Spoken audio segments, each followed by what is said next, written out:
Warning. The Federal Communications Commission has determined the following content to be emotionally harmful. Funny things that you think's funny aren't funny. Give me cocks all the time. I want cocks all over me. The Alan Cox Show kicks ass, man. Welcome. Show me what you got. You're not going to see a lot of cocks on TV. Alan Cox from the Alan Cox Show. I don't know what it's about you, but I can't even stand your voice. I think you're the biggest asshole alive. It's gonna be a great show. Let's kick it. I'll say kick it, and you'll just kick it with a tasty groove, okay? 1, 2, 3, kick it. Kick it. Come on. God damn it. Could you one time kick it? What the? Alan Cox. Here we go. He'll ad-lib. He'll be fine. It's the Alan Cox Show on 100.7 WMMS.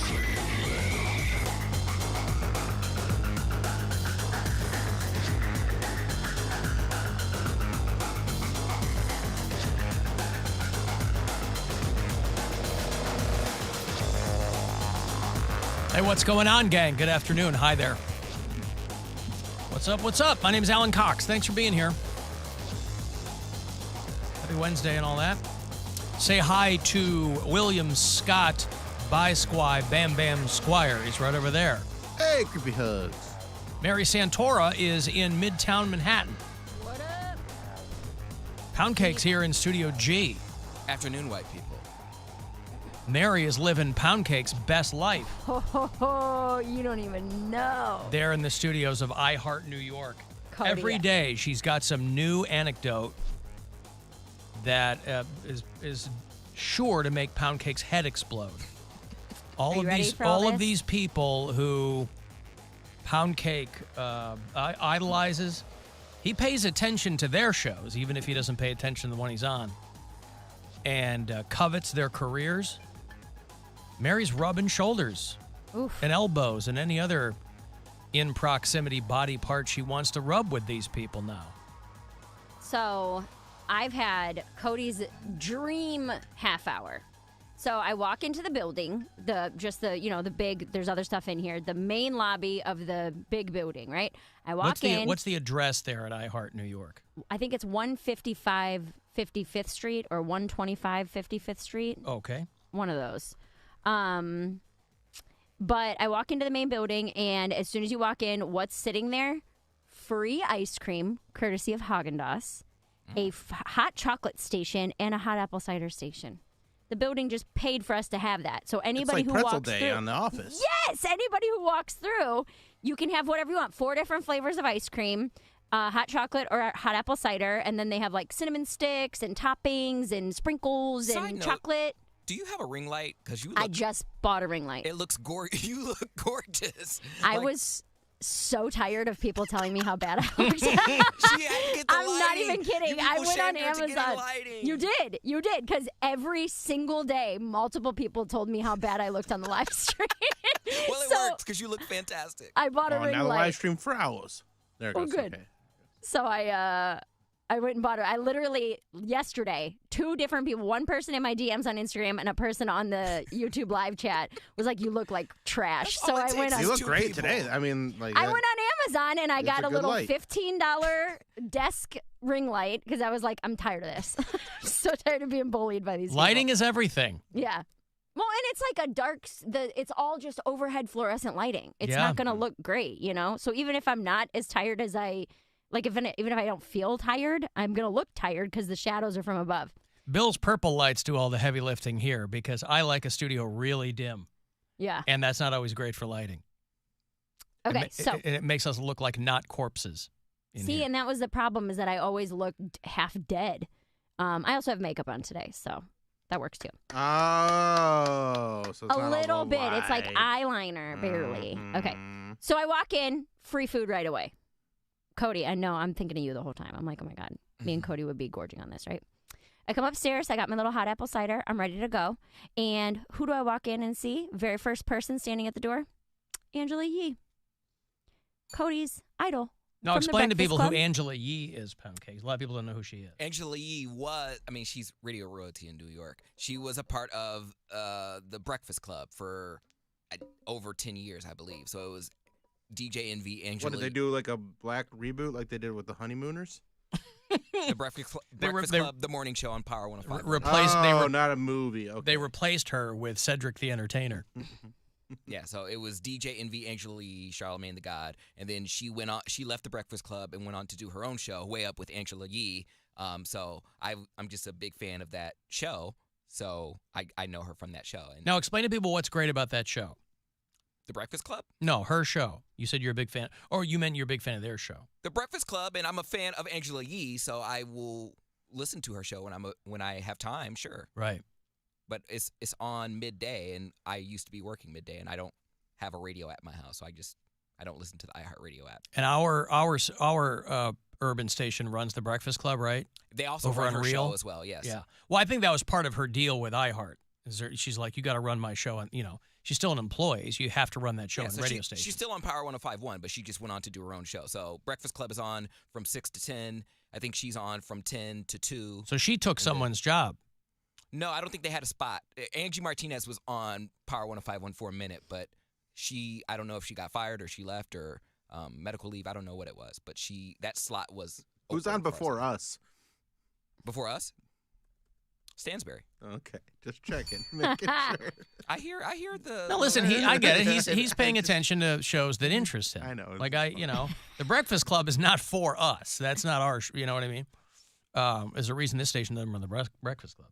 So I walk in, she's standing there. I've seen her around, but didn't know who she was, and haven't introduced myself yet. So I've probably seen her 4 or 5 times.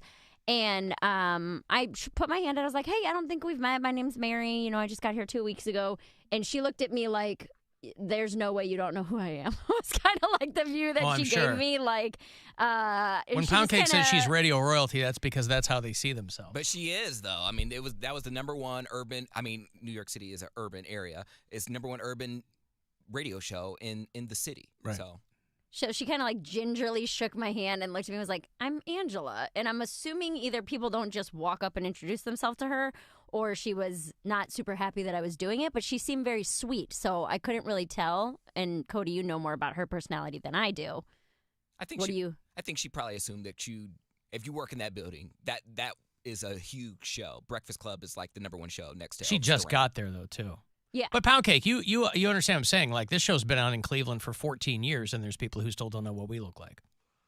Yeah, but so not everybody's going to know what Angela Yee looks like. But the reason why... I wouldn't know what she looked like if I wasn't in this business. That's why I text Cody, and I was like, does she have blonde braids right now? Because I think I just met her. Because she just said, hi, I'm Angela. If I wasn't in radio, I'd walk right past her on the street. I'd have no clue who she was. The reason why the Breakfast Club stood out was because they didn't just have the radio show. They were huge they had a following via YouTube. Like yes, television helps a lot for radio shows, doesn't it? But they were on BET. Being on camera. Yes, being on a cable network will help a lot for getting you noticed. Sure, and right. But that's what I'm saying. There was other factors. They were on Revolt TV for a little bit. Now they're on BET.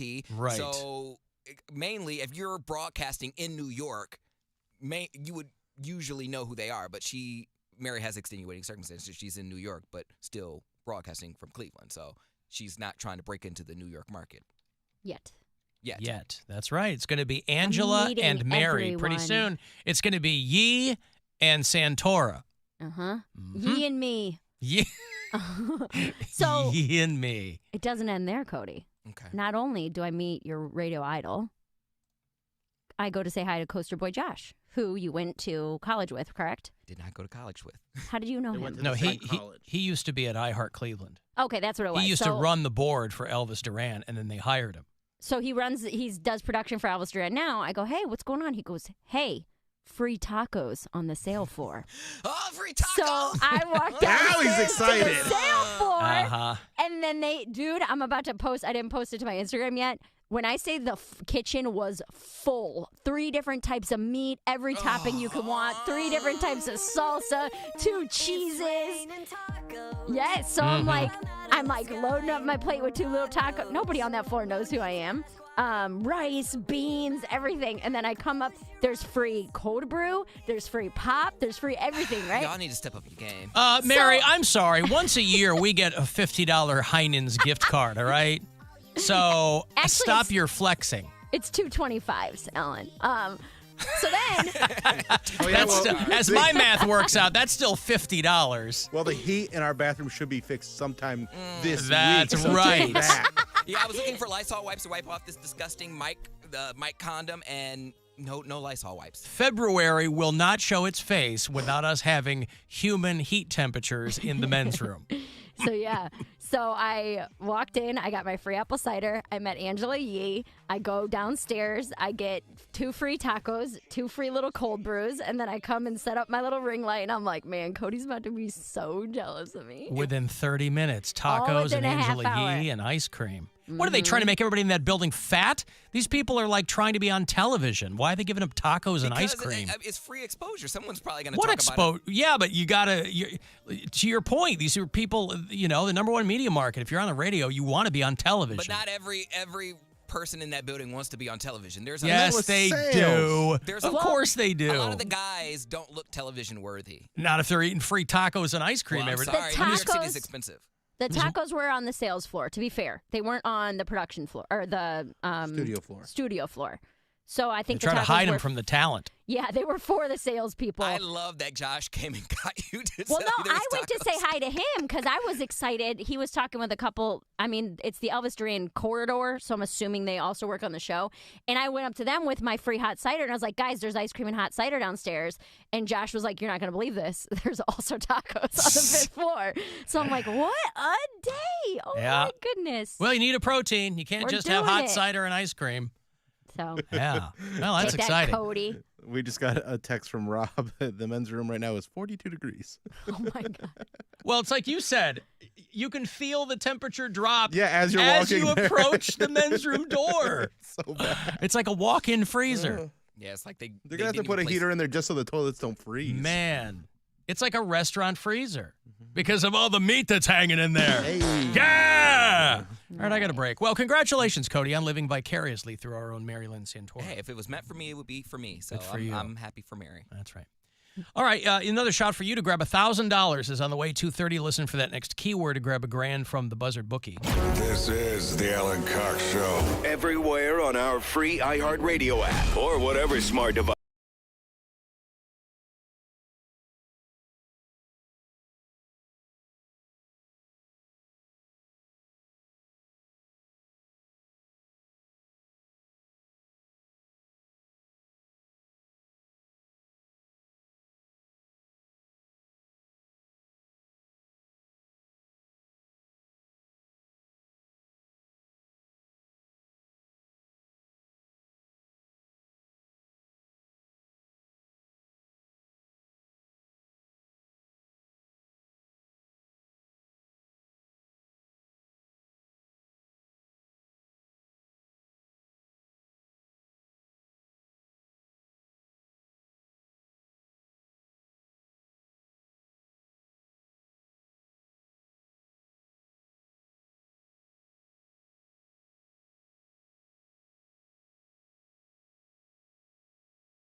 The Alan Cox Show.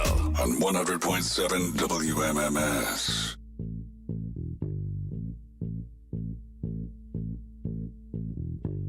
Cavaliers play tonight, 7:30 tip-off at the Romo Fijo against the Milwaukee Bucks. You can hear it here on the Buzzard.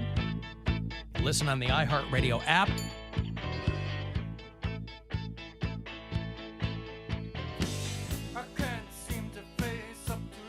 I was reading a thing in the Wall Street Journal this morning about how people who wear socks to bed are considered psychotic. I was literally going to say, that's psychotic. Beat me to it. Is it really? That seems... To wear your socks in bed? That just means you have cold feet. Like, what is that? You use the blankets to keep your feet warm, not socks. Well, here's what when I get into bed every night, my feet are freezing.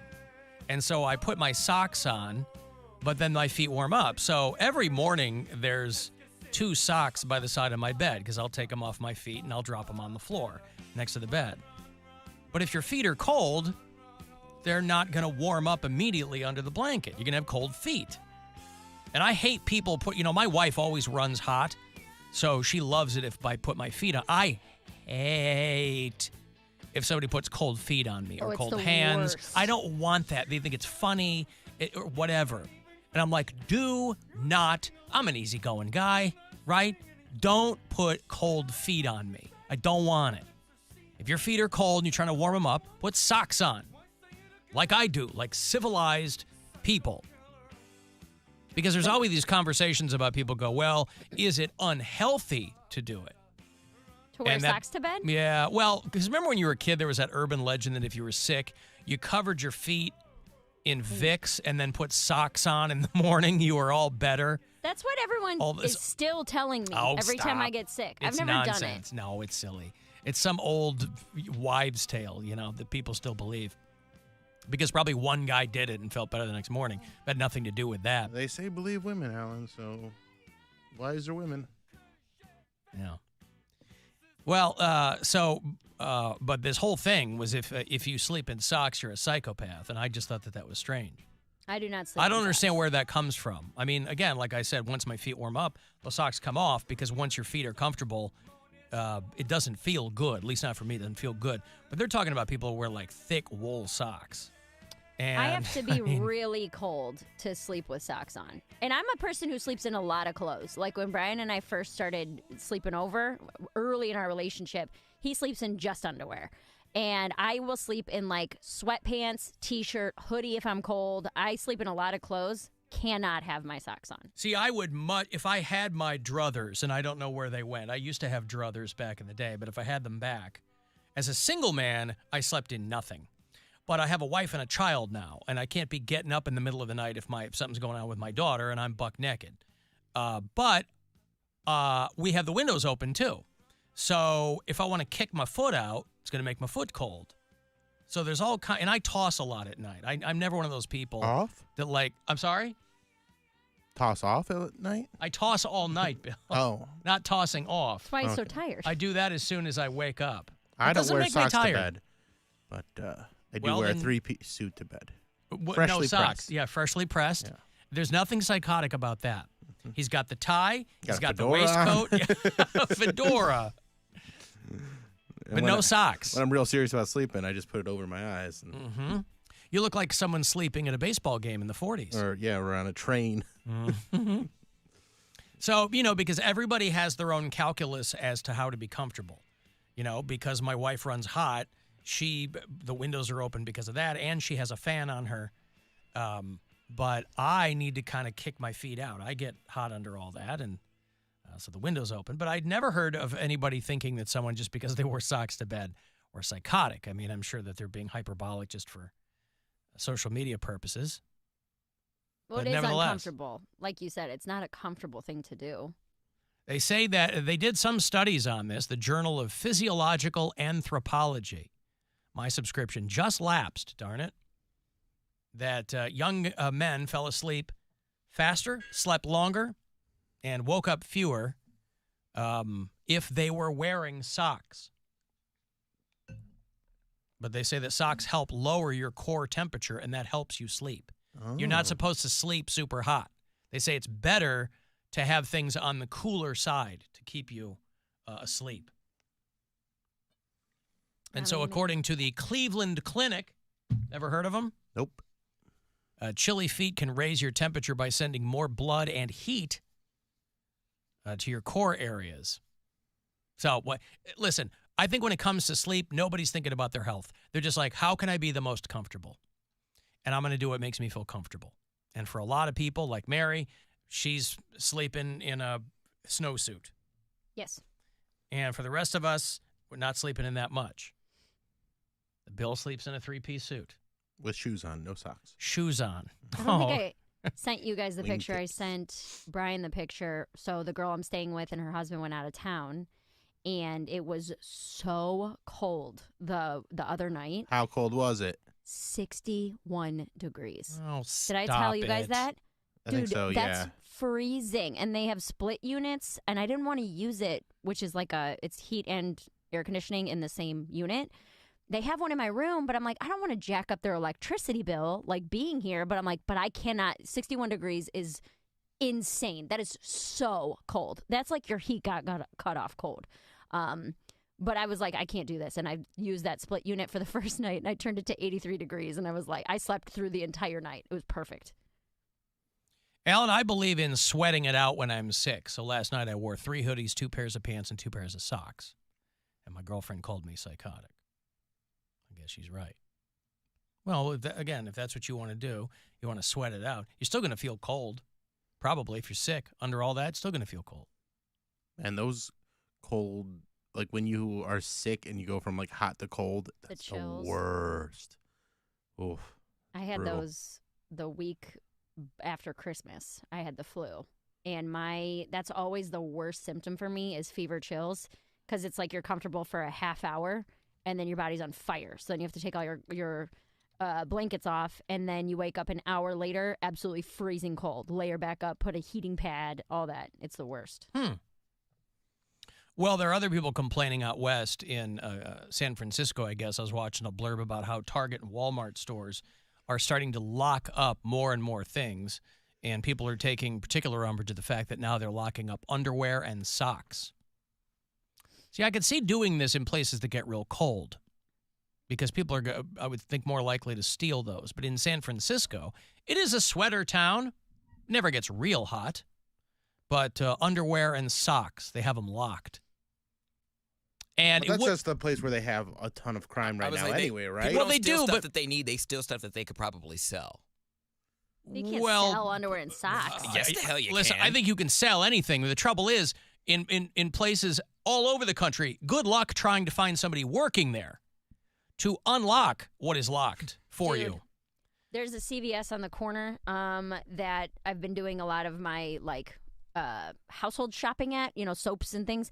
Everything is locked there. Everything. And I get it. It's New York City, but it's like the toothpaste, the body wash, the face wash, not the loofahs. The loofahs were out, but literally any type of deodorant, everything is locked behind a case. And they have 4 or 5 people walking around at all times. Just their whole job is unlocking things. I mean, back when people were making meth all the time, they started locking up cold medicine and matches and all kinds of crap like that. And then they slowly moved to razor blades they would lock up. And now, because if you say, well, they lock up things people can sell, you can sell anything. So what do they determine?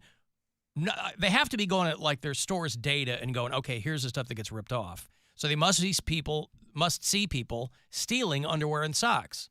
I thought. But what do you determine that you're not going to lock up then? Because people could steal everything.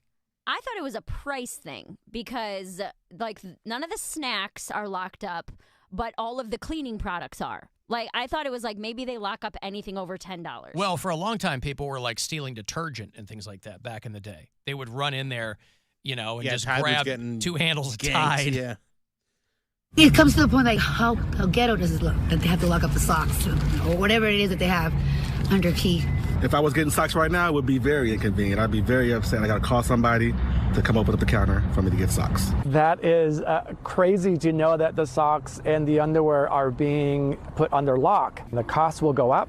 Our residents will have to pay more, or they'll have to commute and travel farther to pick up their groceries, to pick up their socks, and it's really going to be hurting our community.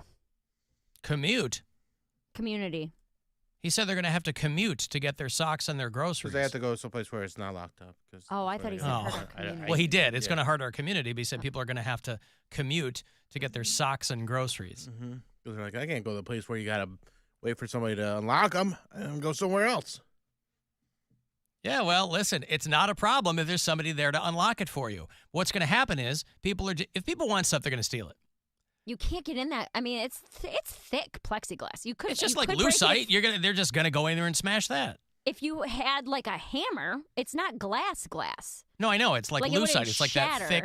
Well, what I'm saying is, as I understand it, people who want to steal things always seem to find a way around whatever the security features are.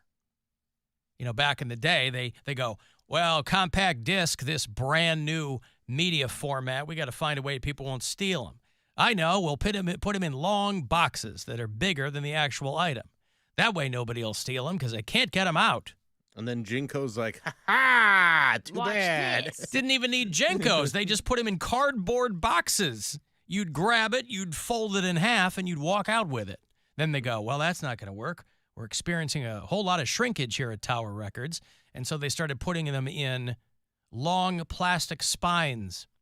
And then people would just come in with like bolt cutters or like, tiny zip tie blades and walk out with them like that. Whatever you do, people are going to figure out how to steal it.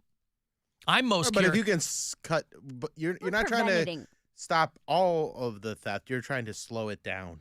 I have a feeling these stores and companies, shrinkage. I bet that they would really like to stop the theft. Yeah, but like you said, That's not people gonna are always happen. going to find a way to steal. Right, things. but that's what my question is. How do they determine what they don't lock up?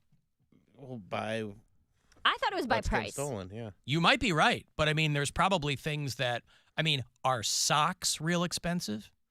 Well, and that, no. No. Theft is, That's what I'm theft saying. is probably a thing, and then also, maybe there's a TikTok trend that we're Okay. not aware of, No, where but the Zennials are stealing socks. The Because Steal it's Socks challenge. it's in places like Target, Walmart, Walgreens, things like that. They're not locking up socks at Duluth Trading Company, of course, probably because they figure everybody's in there strapped. But they're not, and those are expensive. Isn't San Francisco like one of the worst places for homelessness right now? It's not good. Yeah, it's real then bad. maybe So I it's- understand that, but Well, I'm saying maybe it's homeless people that are trying to steal socks and underwear because they don't have any. Yeah. So that's why they're getting locked up there versus other places. yeah, except the homeless people are usually not the ones that run in with masks on and bags and start filling the bags up, and the security guard just stands there. Homeless people, they'll kick the crap out of them. It's the dudes running in with the masks and the bags. They leave them alone because they're like, I don't want to get shot in the head or whatever. Homeless people, they'll kick their asses right out. You go to any city, they don't give a rat's ass about homeless people. Would those be the people most likely to need socks and underwear? Absolutely. Well, But and they're it's not in the San ones going Francisco. in ransacking stores. It's dudes piling out of a van, running in and going back out. I went to, there's a Target and a TJ Maxx and a Burlington Coat Factory right off my train stop. And I've said this last week, I think I forgot to bring my winter items with me, like hat, scarf, gloves. And I went in there to I was told was a brand new Burlington Coat Factory. And you would think this place was just ransacked. And I was like, I don't know if maybe it just gets so much foot traffic that it's impossible to keep up with. Yeah. But like, And also the employees don't care. Well, that's the thing. Shelves were bare. There were no winter gear at all. Like, you'd be lucky to find a pair of, like, ski gloves. And then, regular people just shopping. But then people were just, like, leaving things on the ground after they would try on the shoes. They wouldn't put them back. They would just leave them on the floor. Mm-hmm. There was this one older foreign lady who was walking up and down the aisles screaming, "Does anyone work here? I need help. You have to Does do that. anyone work here?" Yeah. And I'm like, this is the craziest thing I've ever experienced. Noises! That's But I'm just like- going to the store in the city. That's in a big city like that. That's what it's like. There used to be, when I was working in the John Hancock building in Chicago, across the street, there used to be this chain called Filene's Basement. I don't know if they had them around here, but it was kind of like, I think, a precursor to TJ Maxx or whatever. And you would go in there, and it was a 2-story thing, and everything looked like it had exploded. Yeah. Because people would just go in, look for stuff, throw it around on the floor, in another basket, whatever. I'm like, I can't imagine working here and having to try to create a semblance of order in this place. Like Sebastian Maniscalco's bit about going to Ross dressed for less, where it's just like, I don't need this. He balls up and chucks it across the room. Yeah, that's what it is. Rhyme or reason. I couldn't find any. I got money for you. It's $1,000 courtesy of the Buzzard bookie. Good luck. This is your chance to bet with the Buzzard bookie and win $1,000 now. Enter this nationwide keyword at WMMS.com. Credit. That's credit. Enter it now at WMMS.com. Hey, Stripper Scott. Hi, Alan. How are you? What's up, man? I figured I got in the car. I heard you talking about being cold, and Mary said your friend's apartment was, 61? Yeah. So let me just bounce this off. Tell you if people tell me that I'm irrational. My apartment building, it's like a radiator. It's a hot water pipe that goes through the baseboard, and they just set that in a boiler room. They leave it. If you ask them nicely, maybe they'll turn it up a couple degrees. But a new manager company took over, and there's just no one in the office, and it's just locked up with a sign that says, "Sorry, we're not here." And it's been so cold. It's 64 degrees in my building, all the time. And I have electric heater going 24/7 to try to get it to I got about up to 71 in my bedroom, and I'm like, it's just still too cold. And people tell me I'm insane because they sleep in 60-degree temperatures. I'm not the only one that think that's. I would think that the company that Stripper Scott normally keeps, you'd want to keep it cold because it reminds the girls of the Serbian tundra from which they came. And we'll cuddle up with you. He doesn't have him over to his place. He doesn't? No. Ever? Goes to hotels. Oh, it seems like an added cost. It is. All right. Thank you, Scott. Okay. Stay warm. He spends his money on naked women, strippers, Scott. Say what, Mary? So my little thermostat in my room, remember Yeah. I was so excited to have it, and then it's friggin' set to air conditioning, so I can't make it any hotter. I can just make it colder. So the other day I was messing around with it, and I tried to bypass the settings by setting up a schedule, because I was like, oh my God, because you don't have access to everything on that thing. It's high tech. And so I was like, oh my God, I can set a schedule for every weekday that I'm in here from 1 to 7. I'll set it to 80. And then when I Jesus. come in, it'll be nice and warm. And that did not work. It shut the schedule off immediately. 80? I came in and checked it yesterday, and the entire schedule was erased. So I was like, so either it worked and someone erased it, or it was like, yeah, we don't do that. It Nice melted try. down the memory card in the thermostat. And Yeah. Mike I've and Parma, messed- by the way, making a good point from last segment that Mary's standalone bidet is in for a real workout with free taco day there at iHeart New York. Oh, yeah. And ice cream. But you're lactose intolerant. You didn't have the ice cream. No, I didn't have the ice cream. I thought about it. I was like, worth the diarrhea? Because nothing's free in this city. But I didn't have it. Hey, Rob. Yeah. What's up? Hey, how's it going, Alan? Good. Good. Hey, I was just listening in. You guys were talking about how they're locking up socks and razors and things like that. And I wanted to call in. So I used to work in loss prevention for about 10 years. I was a manager for different retailers. And the reason why they lock up a lot of the socks and underwear, especially, number one, the margins are really tight on items like that. But the bigger issue is that you've got boosters, professional shoplifters who come in and they mass steal stuff like that, specifically for flea markets. You go to any flea market and you're going to have tables and tables full of socks and underwear. Well, that stuff comes from somewhere, and it's coming from your Sam's Clubs or your places like that. That's why they're targeting those items, specifically. How do you go from amateur to professional shoplifter? I assume that's what you do for a living. That's all you do is you float from store to store. And a lot of times we have guys we would run into people like that who that's all they do is they travel in a tri-state region even, and they'll go around and they'll hit store after store and target specific items. A lot of times it would be socks or it would be razors. It's a big ticket. And so we would do our audits, and we would notice that we're missing a lot of this one particular item, and we'd know that we'd have to start cracking down on controls for things like that. it's a hard situation for these companies to be in because on the one hand, they're like, look, we don't really want to pay anybody to be in here. So they're trying to cut employee costs. But the customers come in, can't find anybody to unlock items that are all locked up. And most people by now are like, screw it, I'll just get my shampoo on Amazon. They'll put it on my front door. I don't have to. So I don't know what the answer to that is because it's like, well, the answer, I guess, is these companies all start selling stuff online. But if you're trying to get people to come into your actual store, that's a tough spot to be in. Yeah.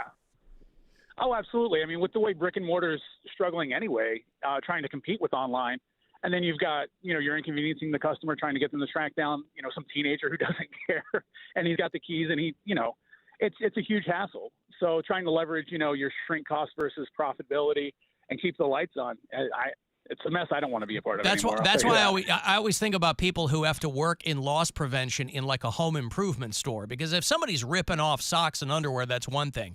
But if somebody's ripping off something that they could kill you by hitting you with it from the store, like the store is full of hammers and saws and wrenches and screwdrivers, and you're not going to chase somebody down with throw a ball-peen hammer at your head on the way out. I don't know. All right, thank you, Rob. Absolutely not. Yeah, anytime. Thanks, pal. See ya. Oh, anytime. Oh, I've got him on retainer. That's a plus. I got a break here. If you want to send me a text, 35192. You can watch the show live if you like. If you want to see our shining faces, AlanCoxShow.com for all that. The Alan Cox Show on 100.7 WMMS. And everywhere you go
you save. Full details on example policies at selectquote.com/commercials. Portions of the following program were pre-recorded. This is The Buzzard. From the Bath Authority Studios. The Buzzard. The home of the Buzzard. The Buzzard. This is 100.7 WMMS. Cleveland. Time to give stuff away. Time to give stuff away. I want to go see Tesla. Jeff Keith, Troy Laketta, Brian Wheat, and the other guys too. They're on the Keeping It Real tour this spring. Saturday, March 16th. Might be a big St. Patty's Day weekend for you. They're going to play out at MGM Northfield Park. Ticketmaster.com's got whatever info you want. If you strike out here, you can buy tickets there. Caller 10, you got 2 for Tesla in March. Good luck. 216-578-1007 to win, or 800-348-1007. Who needs broadcasting awards? The I Like the Sound of My Own Voice award. When you've won World's Sexiest and 5 years in a row. And the winner is Alan Cox. On 100.7 WMMS.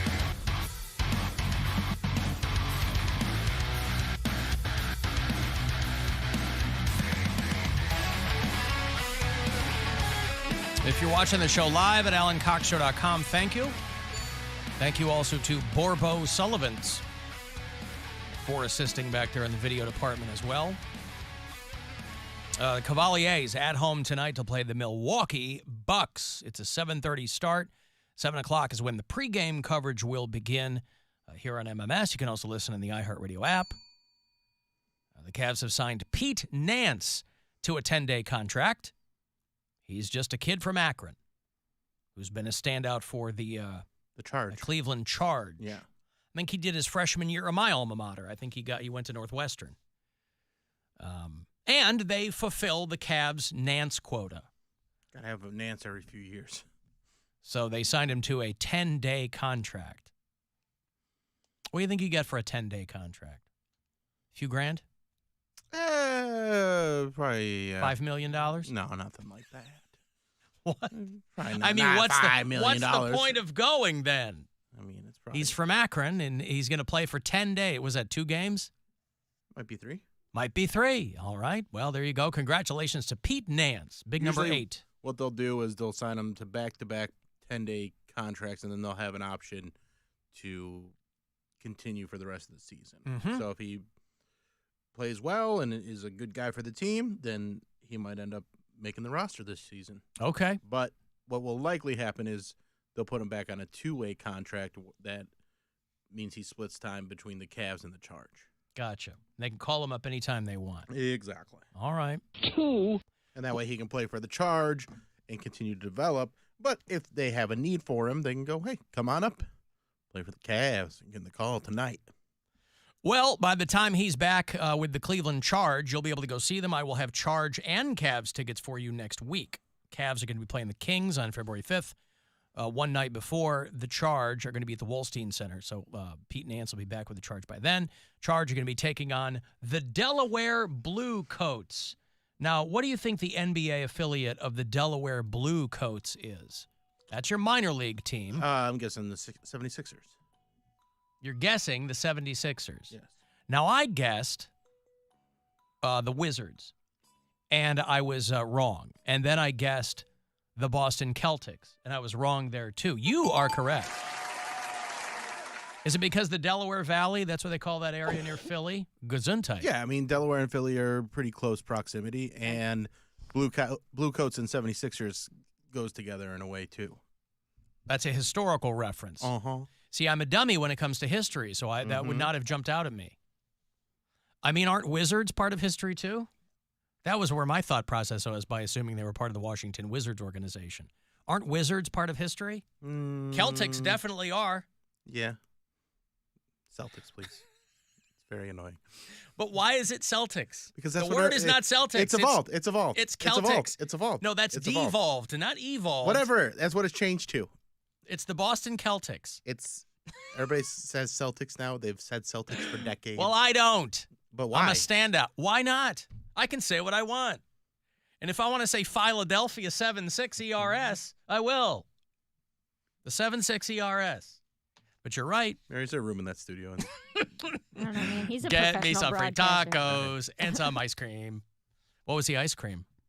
Oh, they had 4 different flavors. Let me guess. Vanilla, chocolate. Those were 2 of them. Strawberry. No. And They had hazelnut. There's some salted caramel, Yeah. vanilla, Yeah. peppermint. Yeah. I don't remember the 4th one. Well, vanilla remains undefeated when it comes to people's favorite ice creams. That's got to be because the vanilla bean is so it's so viable around the world, or am I completely making that up? I mean, what else would I think account the for reason, vanilla being the number because one? people will mix in with vanilla. So if you're making a sundae, You can do anything. you with it. do vanilla as the base. Well, no, and I you get add that, in but you could do that chocolate with and- chocolate too. They say vanilla is the number one flavor, not mixer, flavor. People go for vanilla. And I don't understand. It's got to be because the vanilla bean is so available. But I don't even know if the that's true. availability to it is. Nobody goes, well, it's my favorite because it's the most available bean. Well, yeah, it is because, I mean, how do regional culinary cultures start? It's what's around. You know, people are like, oh, try this casserole I made with weeds because that's what was down by the riverbank in my town where we lived. I'm talking about cultures around the world. That's usually how food gets started, is what was around us. So I don't know I don't know if vanilla beans need a particular climate. I don't know anything about it. But that, to me, was the only thing that could account for vanilla being so popular. I would. worldwide. My guess would be that vanilla is something that you can get for. If you're buying ice cream, you're usually buying it for a household. Okay. And you go, okay, we're gonna get vanilla ice cream, so that whatever you want with it, you can add in yourself. And if you want, Oreos crushed up in it, you do that. Yeah. If you want chocolate, versatile. yeah, it's versatile. Okay. And you can use it for that. Not because go, hey kids, what flavor do you like? Well, what's the most available bean? But this is what I'm saying is that's how regional dishes get started. Right? I mean, that's how Italian food started. They would go down to the banks of the river and there would be lasagna pasta there. And they go, all right, well, let's pick some tomatoes and put this all together. They'd go down to the banks of the river, and there would be noodles there. And that's how Italian food You are bad at history. And that's how Italian food was born. Thank you very much. I mean, I know a couple of things. Give me some credit. Everybody knows pasta grows underground. Everybody, you gotta pull it out of the not a ground. river fruit. Fruit. Yeah. All right. Well, something to consider. We have a lot of bureau chiefs, by the way. People who listen to us on iHeartRadio. On the app, you'll see the map over my shoulder here. That's where people are all throughout North America. We've got Mike in Rochester. We've got Rob down in New Orleans. Dan is one of our Chicago bureau chiefs. We have Mary Lynn in Astoria, Queens. Hey. We have, no, it's a different one. We have Brittany in Mattawan, Michigan, and we have a handful of people in Toronto. I love Toronto. It's one of my favorite cities. It can be messy, but they just determined that it has the worst traffic in all of North America. Oof. The worst traffic on the continent is in Toronto. Among the most congested cities for traffic. Also in that local news, Raptors All-Star Pascal Siakam was traded to the Indiana Pacers. So if you're a Raptors fan, are they my C team, the Raptors? Yeah, I guess maybe. I didn't know you had that with basketball. I have it with everything. Okay. I have it with cricket. I have it What are with your three cricket teams? I'm sorry? What are your three cricket teams? My three cricket? You mean my A, B, and C cricket teams? Yeah. Probably the Pakistan National Council, and then Sri Lanka, and probably... Wait, you just have national teams? You don't have... I have national teams. Yeah, national cricket teams. Not. I don't live in the cities. No, I have to go. Here, I can go by the cities, right? Overseas, I have to go by the country. Right, but there are leagues within those countries. Like India's got a professional cricket league Yes. that you could cheer for. Nope, I go by favorites there. Nope, I'm with Cricket Ireland, and I go with Sri Lankan cricket. And, okay, I only have an A and a B. You're right. Gotcha, bitch. Gotcha, bitch.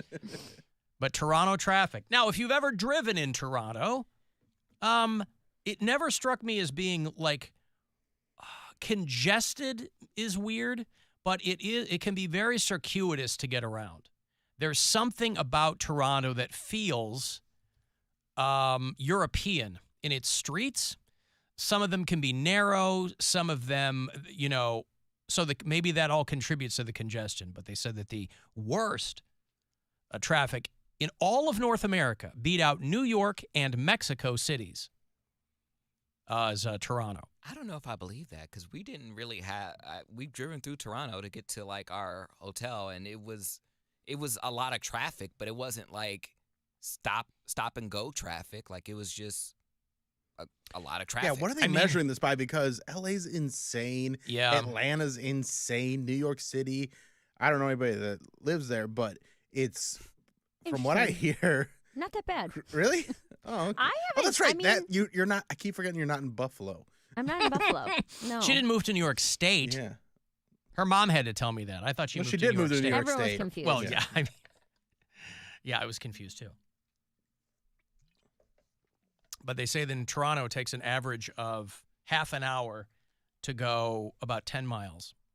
I don't know about this. Is that bad? I mean, they said Dublin and London are bad too, but like if you have sat in Toronto rush hour traffic, like, yeah, you're sitting there, but LA too. I may have missed this. Are they mainly talking about like commuter cities? Like, because New York City, they probably don't take that into account because they figure most of the population uses public transportation. Toronto, I'm sure they probably do have a subway system or a train, but like no one it's a car town. Don't know. Yeah, because worst city in North America. The only two that were worse around the world were London and Dublin. Yeah, and we got around in an Uber just fine. Like if it said, it was 20 minutes away, it was 20 minutes away. Like there wasn't really any traffic to wait. All right, if you look at like a current map of Toronto, there's a few red lines. If you look at expected, like it's all green, and then you got a few red lines. If you look at LA or New York City, it's a million red lines. I mean, LA on this constant delays. On this list of cities around the world that they ranked this traffic index, LA is number 233. No way. That can't be real. These people are not being real. I don't know who these people are. Well, they're going city to city around. They're going. Even air traffic is bad in LA.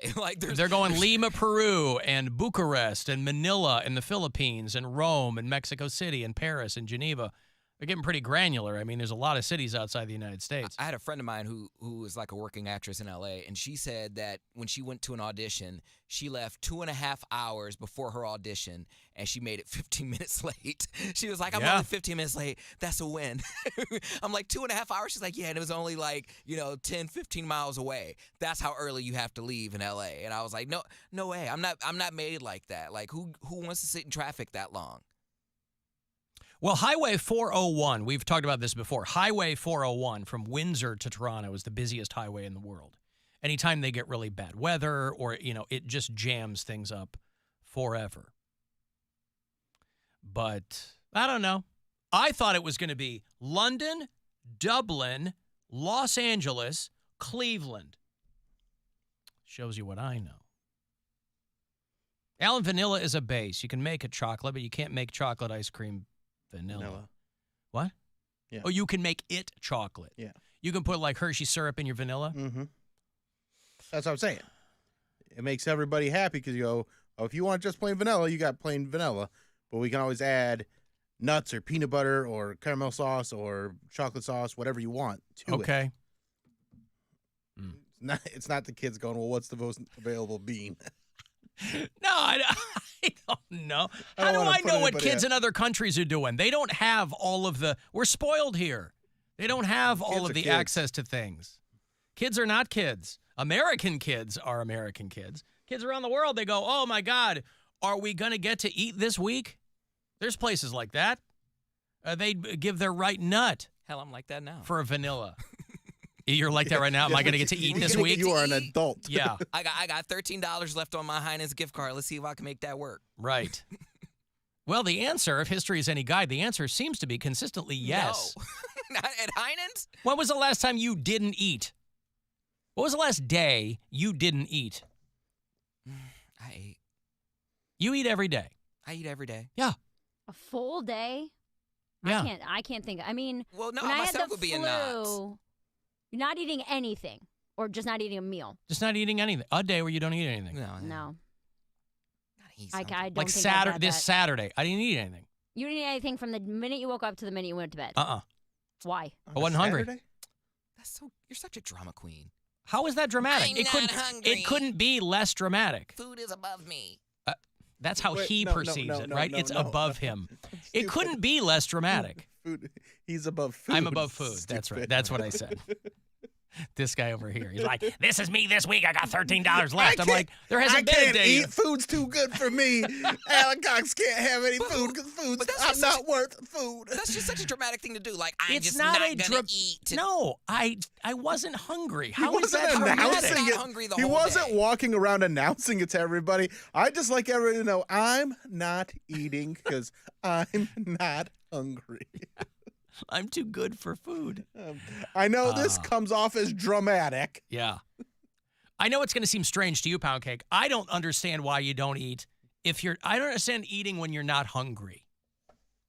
Think about that. I do. I A lot of people understand eat that. a lot of people eat when they're bored. I don't eat when they're breakfast. watching TV. Oh, it's the best. I don't eat breakfast because I'm not hungry when I first wake up. But 2 hours, 3 hours, I'm like, man, I am starving. That's And then I have, fine. like, a I'm big not lunch. saying that's wrong, but it's not dramatic to go a day without eating. But you know that's not a healthy thing to do. Like, you're not supposed to go a day without eating. Have you heard of people doing something called intermittent fasting? Yeah, but it's not necessarily a That's healthy not what thing to I do. was doing, but there seem to be a lot of people who are purposely doing that. I didn't purposely do it. I was just like, man, I'm not hungry. Wow. It's not like I didn't have water or something or something to drink. I wasn't hungry. That doesn't happen often, but I can get to the end of the day and go, I'll eat tomorrow. What do I care? That's very You're a emo crazy of you. person. I was going to say. Very what? That's very emo. Emo? Where does he come up with this stuff? I don't understand. Emo? What are you, 12? Yes. Apparently you are too. I'm not. I said, I'm I- not hungry. I don't feel like eating today. why are they saying it like that? Because that's how it comes Why off. would you eat Because if you that's the weren't only way hungry? Understand? What? Have a salad or something like But I He's wasn't not hungry. Why your am I body- forcing myself I to just eat don't believe something? that you're not hungry a full day. It's not up to you to believe what I'm telling you. Well, I'm you said it, telling and you. I'm judging. Just because you Everybody calm can't go down. 15 minutes without putting something in your mouth. I can go 15 Everybody minutes. calm Please. down. Alan, you're a man of science, correct? Well, I believe, you're right. So you believe that the human body needs energy. It needs calories to convert to energy, correct? Not on a Saturday. Yes, it does. That is literal science, that your body will Right. function better Right. if you are and you don't have to overeat or eat because you're bored or whatever. Right. But you need to be eating at least 1,000 calories a day. Well, That's okay. like the bare minimum Again, to keep your body I'm functioning. not telling you I did this, A, on purpose, or that I do it frequently. But you're a man I'm of just- science. But I'm not denying what you're saying. So trust the science and eat some food, bro. I wasn't he does, hungry. But he just didn't. Every It happened day. to be Saturday Every that day. he didn't do it. Every day. He's not. Listen, going we got on down this because Poundcake was like, I got $13 left. I'm like, there hasn't been a day in your life you haven't had anything to eat. I wouldn't worry about it. There's been a day in my life. And then that all of a sudden, I was dramatic because I told you something. Well, you An made the mistake anecdote of from the telling me something. weekend. What's that? I say you made the mistake of telling me something. I didn't make a mistake. Because I just think that's very emo. You have the capabilities. Emo. I'm It's just saying very that- emo. It is. You have the. Out of all the adjectives to throw out, emo is where you landed. I'm just saying you. He's not depressed, laying in bed, going, I can't even. No, he was I'm telling you. Listen to the words coming out of my mouth. I'm telling you. I did have a lot of dashboard confessional on over the weekend. guess I just feel should bad drop for to Gwen. that. Why is that? You know why? She was gone. She was out of town. Oh. There's nothing emo about it, Poundcake. It's emo when people go, I eat my feelings. That's literally It's emo. also the That's opposite. literally emo. People who don't eat their feelings and they just don't eat anything at all. There's nothing that I want to consume that will make me feel better about the emptiness inside. Nothing's going to make me full. I think your own words are giving you away, by the way. it's And that's got nothing to do with me. Your words are giving you away. Whatever. Fill the emptiness inside. Well, I'll be feeling I a lot got of comfortable with my inside tonight. emptiness a long time ago. Okay. It's got nothing to do with food. All right. Well, then I'm alone here. Listen, you're not alone. You're actually probably in the majority, but use that $13 wisely. Get yourself a quarter of a salad over there at Heinen's. Okay. Got a break. I'll have another $1,000 for you, $330. Listen for that keyword coming up. If you want to go see the new movie Argyle, they got a stacked cast like an action spy thing. We're going to do a premiere of it out at Valley View a couple of nights before it's in theaters. So I'll hook you up with that coming back. It's the Alan Cox Show. Everywhere on our free iHeartRadio app. Or whatever smart device you have. Just tell it to play the Alan Cox Show on iHeartRadio. The music we listen to all year long. The anthems that were our soundtrack for 2023.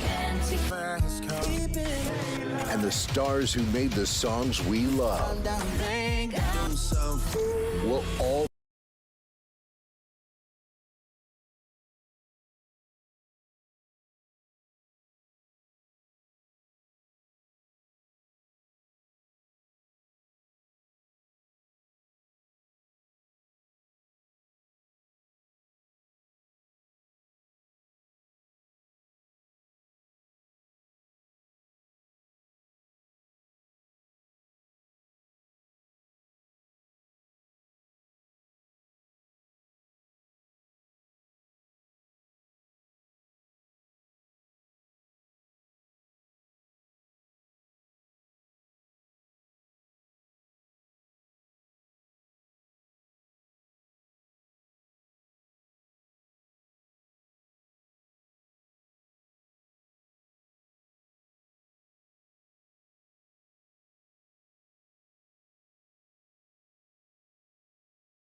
episodes of Wrongful Conviction with Maggie Freeling and Jason Flom on the iHeartRadio app or wherever you get your podcasts.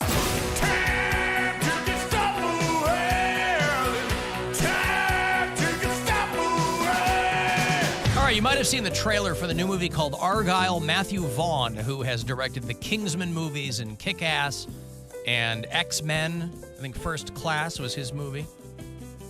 They got a new spy action movie. It's Dua Lipa and Henry Cavill, and I think John Cena's in it, and Sam Rockwell and Bryan Cranston. Looks like a lot of fun. It's going to be in theaters on February the 2nd, but we're going to do a screening of it a couple of nights prior. That Tuesday night, January 30th, a couple of weeks from now, at Cinemark Valley View. You and a pal can be there if you want to go see our screening of Argylle. Be caller 10. Good luck. 216-578-1007 or 800-348-1007. Some things are never meant to be discussed in polite society. Welcome to Impolite Society. The Alan Cox Show. On 100.7 WMMS.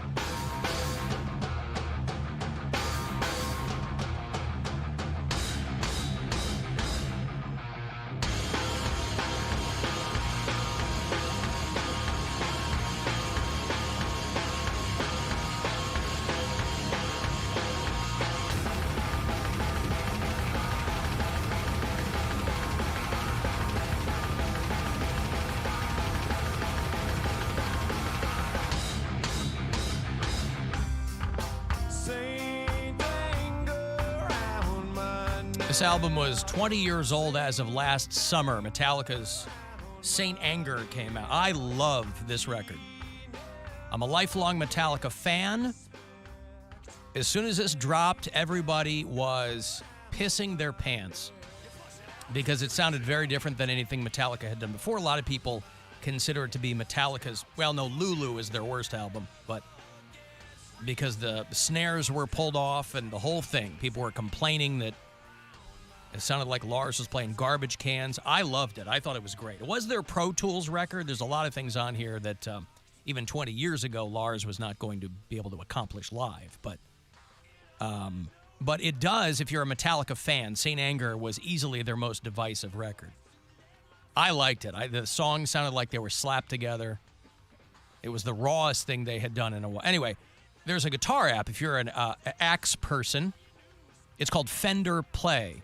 And it's a guitar learning app, and bands will have their tabs on there and things. People who don't have a negative view of Saint Anger can find all those guitar tabs now, the Kirk Hammett stuff, the Hetfield stuff, on Fender Play. And even Metallica, you know, they take it in stride. They will poke fun at Saint Anger. It was their 8th album, and it's already 20 years old, like I said. And it was, if you ever saw that documentary, that was about the making of this record because they had gone through a lot of stuff. Metallica was on the verge of breaking up. Newsted was gone. Hetfield was going into rehab. They did a documentary called Some Kind of Monster that's a really interesting look at any band in crisis, but a band as big as Metallica. Even if you weren't a fan of that band, it was an interesting snapshot of a band kind of trying to keep things together. But Saint Anger dropped at number 1 because anytime Metallica put something new out, even as recently as 20 years ago, it was a big, big deal. Yes, it still is. You know, they're doing this tour where they're doing 2 nights and 2 separate sets, and they're selling out baseball stadiums. So, you know, some Metallica fans from back in the day might have moved on from Metallica, but I still love them. I love Saint Anger. And I love it all the more because of how hated it is in the Metallica community. So anyway, so if you're on that Fender Play app, if you play guitar, I think it would be great if this was on a drum app too, because the drums were what got most people's hackles up when it came out. But it's got all the songs. You got Frantic and Some Kind of Monster and blah, blah, blah. But I like it a lot. I've got money for you in a few minutes. It is $1,000 courtesy of the Buzzard Bookie, so I'll hand it off shortly. 3:30, 4:30, and 5:30 are going to be the last 3 chances for you to grab some of that money today. People leave voicemails for us all the time because the after-hours line is always available to you. It is 216-986-8903. Hey, you guys were wondering the most responsible way to play with fire, I think, yesterday. And the key is a small container of gas. You cannot use a big container, like a 2-gallon, 3-gallon, 5-gallon container of gas. You're asking for trouble. I'm talking Dixie cups, small, 10-ounce bottles of gas, and you can do your fire stunts. That's how you do it. I got a lot of feedback from people who were talking yesterday about you can always pick out the pyro in your kindergarten class or like when you're in elementary school or middle school. You can always figure, kids will naturally start to play and experiment with fire. But you can always pick out that one kid who likes a little bit too much. And so I got a lot of messages from people, a lot of feedback from people who are like, here's how you do it. So we have a lot of at least casual pyromaniacs in this audience. At least people who know, I think it's probably important to know what to do and what not to do. That guy says, you got to have a Dixie cup of gas. You have to. I think that's useful, because people walk around going, hey, can I set a barrel full of gasoline, Dixie cup of gasoline, by the way, one of the overlooked Allman Brothers records. The Allman Brothers. Allman Brothers. Yeah. Do you mean I remember my wife was talking to her cousins. This was years ago because her cousins are the age now where they're starting to get married, but we've been together for quite a while now. So when her cousins, were like 10 and 11 and 12 years old and starting to kind of figure out the world of rock and roll, and she had mentioned the Avett Brothers to them, which is a band some people know, not everybody, and when kids start to discover music, it's great because they think, every generation thinks this, they think they're the first people to find some kind of music, even if it's been around for a long, long time. And her cousins were like, do you mean the Allman Brothers? And she's like, no, those are two completely different words and two completely different bands. I'm trying to turn you on to something that you might enjoy. They dug their heels in. And so, ever since then, the Allman Brothers have been the running joke. But I'm pretty sure Dixie Cup of Gasoline was one of their albums. Might have been Double Live at the Fillmore. I don't know. The Allman Brothers are probably a band. It's probably worth looking into. Almond Soup is not a band. What about almond milk? Almond milk. You mean almonds? Oh, God. Every time this girl in Dublin. Do you mean almonds? No, I say almond. Well, that's you with everything all the time. Yeah. What's what? Celtics. You with Celtics. You just did this an hour ago. I'm playing around with Celtics. The word is Celtic. That's not a pronunciation issue. The word is almond. Well, I'm not saying that's even wrong. It was just funny. The girl pretended like she didn't know what I was talking about. I don't even know why we're talking about almonds. She was like, you mean almond? I'm like, what? Yeah, yes. The nut. You know what I'm talking about. Listen, as a proud Irish person, I say Celtic. And so, yes, I didn't just get here out of some other dimension. I know it's the Boston Celtics. I don't know why that was my question. If they're going to name, based on Boston being a very white town and Irish in its heritage and its history and its love for the Emerald Isle, why not call them the Boston Celtics? That's all I was saying. As an homage. I don't know. How did it become Celtic? There are all kinds of questions I'd like answered. And rather than, thank you very much, mock me, let's get to getting. Give me some answers. Because people said it different. I'm sorry? People pronounced it different, so it became We've established that, but and that's why? Because people are dumb. The band Celtic Frost is not Celtic Frost. Right, but people I'm not are even saying dumb. I'm not even saying people are dumb. But I'm telling you that's why, because somebody, they're like, I think it's Celtics. They're like, it must be Celtics then, and it just became that. Why do we say aluminum instead of aluminium? Because there's no extra I in it. Well, then who's dumb there? Well, someone is. Well, I guess, but aluminium. Hey, let's do this money, or money, if you like. It's a shot for you to grab $1,000. The Buzzard Bookie. Listen closely and good luck. This is your chance to bet with the Buzzard Bookie. and win $1,000 now. Enter this nationwide keyword at WMMS.com. Money. That's money. Enter it now at WMMS.com.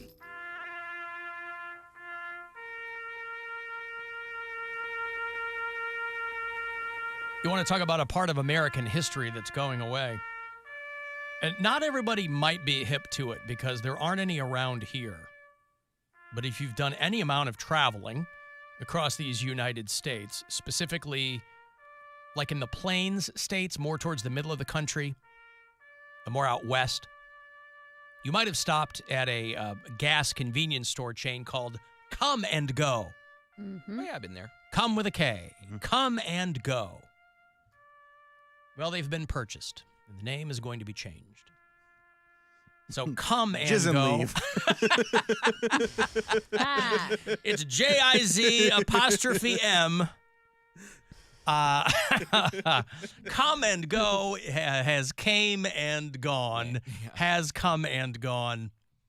They have been acquired by a company that owns a chain called Maverick with no C. And so they're going to change the Come and Go brand. The first one I ever saw was in Colorado, and I was like, oh, my God, like everybody else. It's like a rite of passage when you're a comic and you work the road for the first time and you drive. Yeah, and you go, you guys know that, like, you go on stage tonight, you guys got Come and Goes here. And everybody's like, yeah, we know. Yeah. Yep. Post it on your social media. I had a flip phone at the time and sent a picture to my buddies. I'm like, the gas station out here called Come and Go. I did the same thing when first time we went to Denver, like forever ago. I remember, though, that Johnny Knoxville wore the T-shirt in one of the Jackass movies, and that's when, I don't even think I realized that's what it was. I think it was like a shirt that he made or something. Mm-hmm. And then we saw it and was like, oh. So there aren't any around here. The closest to us, they started putting them in Western Michigan. They started putting them around Grand Rapids, like last summer. And then they were going to put them all around Detroit. But now they're going to be Maverick locations because this company bought them and was like, yeah, we got to clean this up here. We're getting rid of the name. It's a family establishment. And the CEO of the new company said, I think there was some concern about the inadvertent double entendre of the Come and Go name. And so we're going to be changing them to Maverick locations. More family friendly, could be farting depart. Yeah, it could. Hey, get in there in the farting depart, man. Jism leaves good, too. These are all good ideas. I mean, if you want to make it more family friendly, it should be come and stay and raise the kid for once. Yeah. Party of forced birth. So, yeah, they're going away. They have already, the first rebranded Come and Go is in Utah. Of course, that's going to be your test market for anything, you know. So they have a lot of competition, the Maverick chain, but Come and Go is in there. At home in Illinois, there's a lot of Casey's General Stores. Those are like a big convenience store. If you're up in Wisconsin, they have a chain called Quick Trip. You might have seen those. So all those kinds of places. But Come and Go. I'm sure they'll have a run on whatever merch they have left. Just last week, I saw a film. As I recall, it was a horror film. Walked outside into the rain, checked my phone and saw you rang, and I jizzed in my past. Speeding down the street when the red lights flash. Need to get away, need to make a dash. A song comes on that reminds me of you, and I jizz.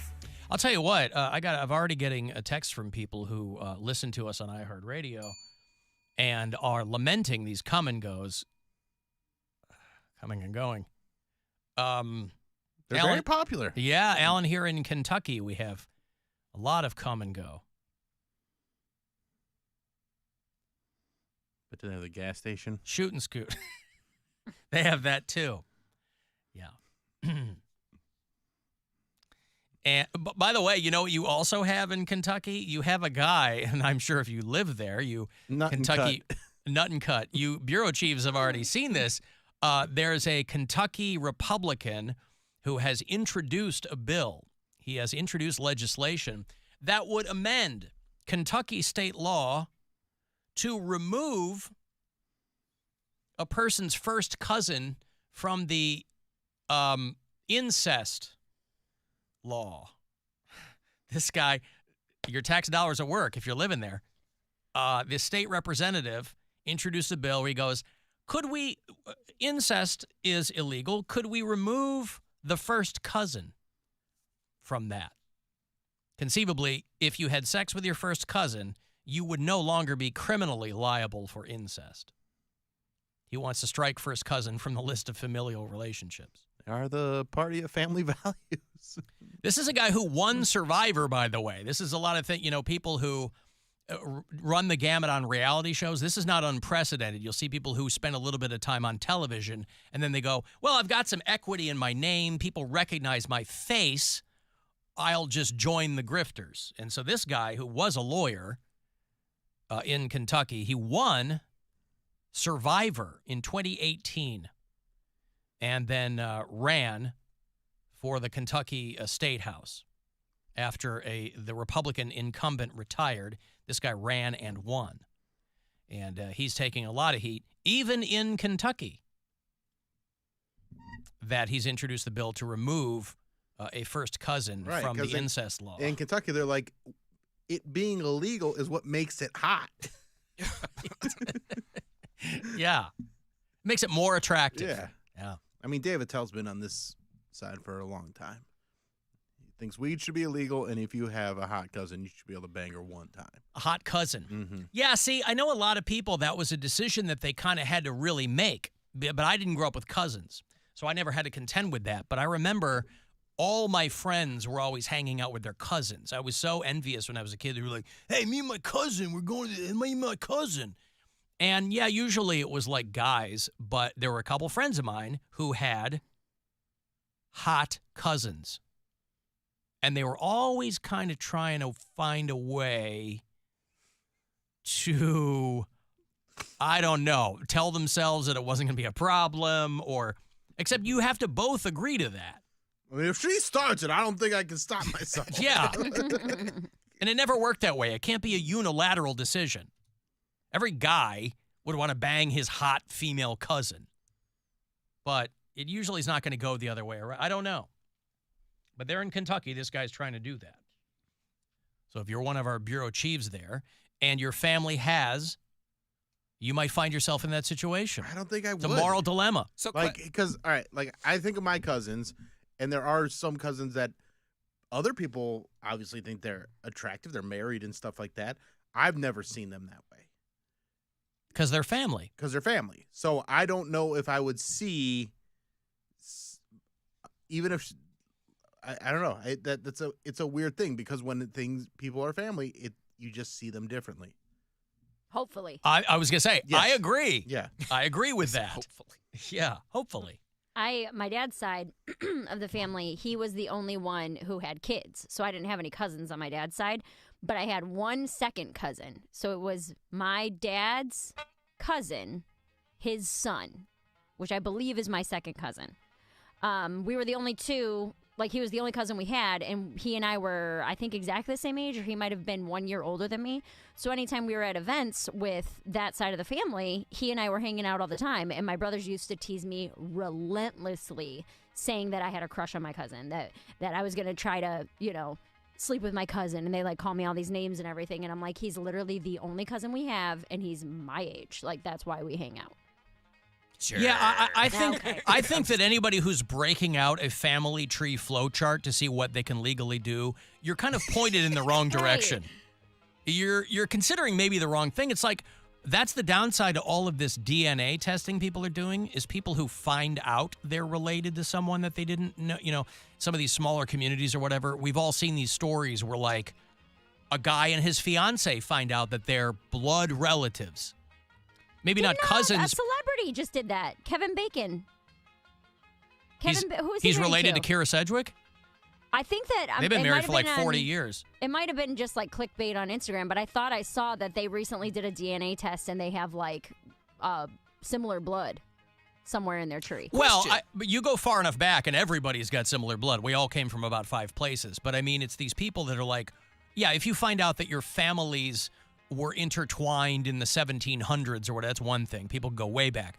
But these other people are we found out we're third cousins. And by that time, they have a couple of kids. And There's nothing you can do about that. Well, that's what I was going to ask. So if you have sex with a third cousin and you guys get pregnant, does that child then have like mental disabilities? I don't think so. When it starts? That's like really close relatives. That has to be like a brother or sister. Yeah, right? yeah. Again, I don't think so.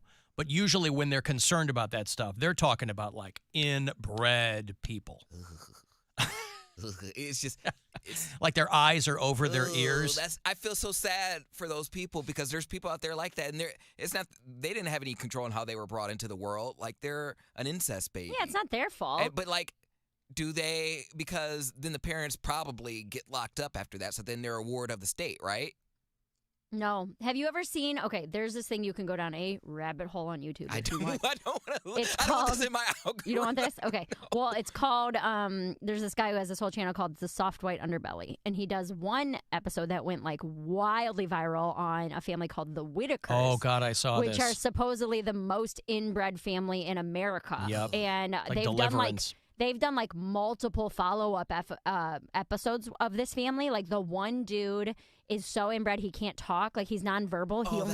He only barks. Like he can only bark like a dog. Like There's not enough genes to go it's around. literally just generations and generations and generations of inbreeding from this tiny, tiny little town How is that in legal? West Virginia. I don't think they care. They Like, can't you're not stop hurting 'em. anybody. Yeah. Yeah. You can. Like I thought that is.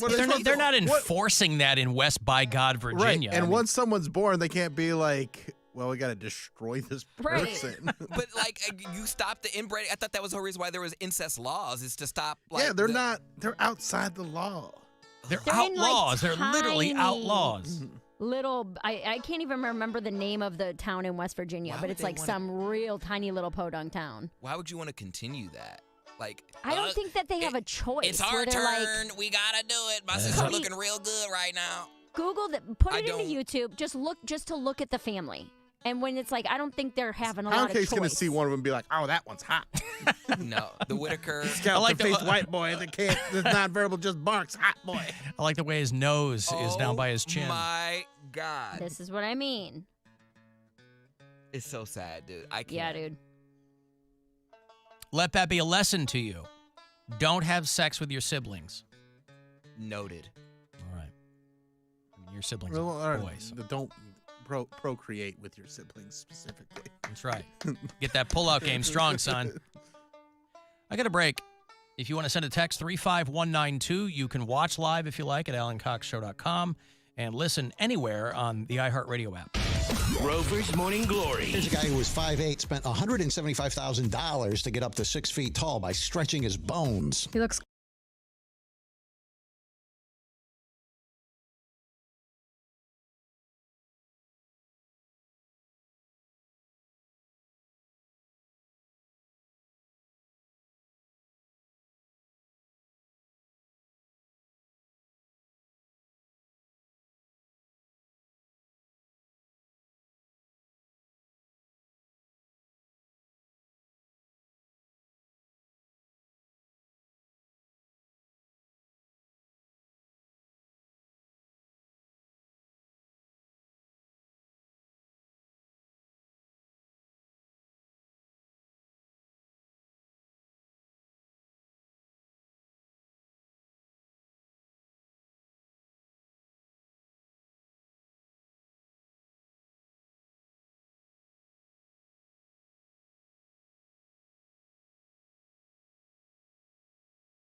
U.S. Taco Bell locations while supplies last. Contact store for price and participation which vary. Tax extra.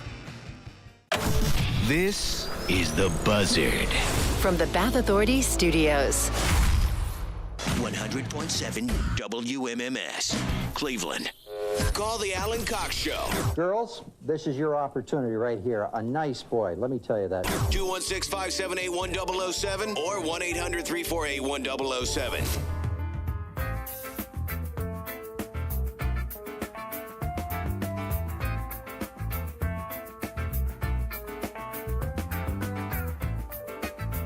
Oh,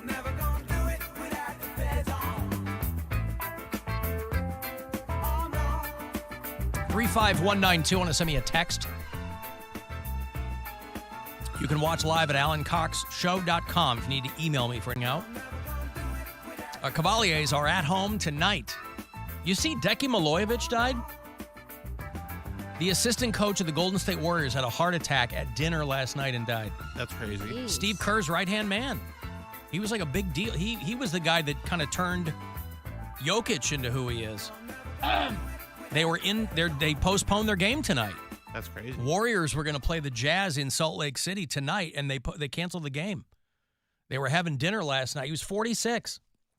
He had a heart attack at the table. Heart attack. Heart attack at the table. They got him to the hospital, and he died. So that's a big blow to that team. Cavs at home tonight to play the Bucks at 7:30. So 7 o'clock is when that pregame begins. Here on MMS and on the iHeartRadio app. I'll be at the game tonight. It's our annual iHeart Cleveland staff Cavs game. And I'll be there to represent this show. Have fun. It's only a matter of time before Mary is going to start to be seen courtside at Knicks games. She'll be sitting between Chris Rock and Howard Stern. Are so expensive. Well, that's why you're going to get, it's going to be you and Angela Yee sitting there together. Maybe. Yeah. If I get invited. Sure. That's what I'm saying. Okay. You know, you're going to ingratiate yourself with all these movers and shakers, and that's going to be good. That'd be crazy. Yeah. As I am on record as not really enjoying basketball that much. But I would absolutely. But courtside hits different, that. too. Yeah, for sure. Especially courtside Knicks is like the courtside of courtside. Yeah. That and Lakers, you know. It's going to be you and Spike Lee. So the weekend I'm moving into my apartment. Brian's coming in. We've got a real fancy dinner planned for Friday night. Yeah, he is. It's been too long. Come and go. We've got a fancy dinner planned for Friday night. We didn't have anything planned for Saturday. So I was like, oh, well, let me look up and see what events are going around in town. And Lakers-Knicks is happening at Madison Square Garden. And I was like, oh, my God, I've never been to Madison Square Garden. I know he likes basketball. Nosebleeds, $350. Yeah. Nosebleeds. It's Knicks Lakers. It's LeBron. Lakers, yeah. Last row. Yes. I don't know why that. I mean, I know they're not the Cavs. You can go to Cavs games for $4. But $350 for the last row? Why don't you just watch it at home? You're going to be watching the Jumbotron the whole way. The roar of the crowd. You were there. That's insane. That's absolute It is insane, but insanity. It's the type of thing that people will do. And also, wait till the day of, and I bet you found them cheaper. That's people trying to get what they can get. And I know Lakers are driving the price up, but I was talking to a guy here who does nights. Tickets are incredibly expensive for all. That's Knicks what he games. said. Yeah. He goes, a Knicks game, a cheap seat at a Knicks game is like $150. Like if you can find a $150 ticket, like you're making out pretty good. Mary, I don't know if you knew this. New York is very expensive. Dude, I'm learning that. I'm learning it the hard way. And that's fun, though. You know? Is it? Yeah, you got it. I mean, last row for $400. You're at a Knicks game. I mean, you pay more, but yeah, then you got to pay to have these experiences, right? I saw a regular basketball game, but I paid way too much money for it. That's what I mean. People get spoiled in a market where things are relatively inexpensive. Mm-hmm. I mean, LeBron ain't playing here anymore, right? When he was, the Cavs, God bless him. But when he was here, it was a harder ticket to get. They were jacking up the price on those. Even when Lakers come to town, the price goes up. When Lakers come to town, when the Knicks come to town, those ticket price Celtics. Are the Knicks very good? Please, Bill. They're medium good right now. So then why is it just because they're here that they're so expensive or a high demand? Why are they so expensive? Because basketball is very popular in New York City. Okay. Even when the Knicks it's stink. Beloved, yeah. Everybody wants to You're see. used to a football town. Cleveland's a football town. Yeah, I've just New never York really is liked- everything. Football, baseball, hockey. There's enough people that their fandoms are extremely rabid. Every sport has multiple teams. Just think of There's 2 hockey teams, there's 2 football teams, 2 baseball teams, and think of the most 2 basketball like the teams. craziest Browns fans. Yeah, that's everybody. That's everybody for every sport there. Yeah. Everybody wants to see what Tom Thibodeau is doing. Exactly. When he coached my Bulls, those ticket prices, you couldn't get near the United Center because Tom Thibodeau was coaching. Everybody it had nothing to do with D Rose. It had nothing to do with any of those other guys. They go, what is Double T up to tonight? And man, you found out the hard way. There's a girl on OnlyFans who didn't realize just one that one of her best customers was her best friend's husband. An Australian OnlyFans star. That's a hard pill to swallow. The best friend's husband? Yeah. Because, like, if he's supporting your lifestyle, but, like, who do you have loyalty to? Yourself and Yeah, your but how income? have you not met your best friend's husband? I guess you don't see them, right? You have a screen name. You can change it to whatever you want. Yeah, she it's called. all anonymous. Most people don't have a picture. She called herself Honey Brooks. He was using her girlfriend package where he paid extra to get exclusive content from her. Oh, boy. So she doesn't see him, right? He just sees her. No, Correct. and a lot of the users have fake. It's like Reddit. It's anonymous. They don't post pictures or anything like that. Is there any... Oh, Reddit's anonymous, so my username should not be, hey, this is Alan Cox from the radio? And you It can be. That's up to you. So is there any package where the performer can see the other person, or do they just want to keep it unilateral? Well, from what I know from my sister, you can once she you does start that. chatting, Yeah. they can send pictures of themselves, like, "Hey, this is what I look like." But or there's no like whatever. 2 ways cam. There's no like Zoom or you don't want to see these guys, I guess, come and go while they're watching your channel. Maverick now. You don't want to see them Maverick all over their laptop. Honey Brooks tells this story on OnlyFans. I had a sub on my page who... God, I forgot she was Australian. The goddamn accent. That's how we all feel when you say Celtic. Shut up, Bill. Probably like 6 months ago. He asked if there was a more personalized experience for him to purchase. I offer a girlfriend experience, but it's quite expensive. So he continues... Let her tell her story. God. Ultimately, if you want the girlfriend experience, I am going to walk around in your sweatpants with stinky armpits and unshaven. Sweet pants. I don't know when, because I used to think, I don't know what the turnaround was. I used to think the Australian accent was hot. My mom listened to a lot of Olivia Newton-John when I was a kid. I used to like the accent, but somewhere along the line, it just became, I just want to carve my own ears off my skull. Couldn't and I don't know what possibly be happened. Me. Can't be Aussie Mayor. That's not what changed it for you because this is the most sexy accent. Yeah, baby, do you Sexy. want it? It's a sexy accent. I'll put my hand somewhere. Would you like that? I mean, Didgeridoo me, baby. Didgeridoo. Anywho, all right. This is my problem, not hers. It's not her fault.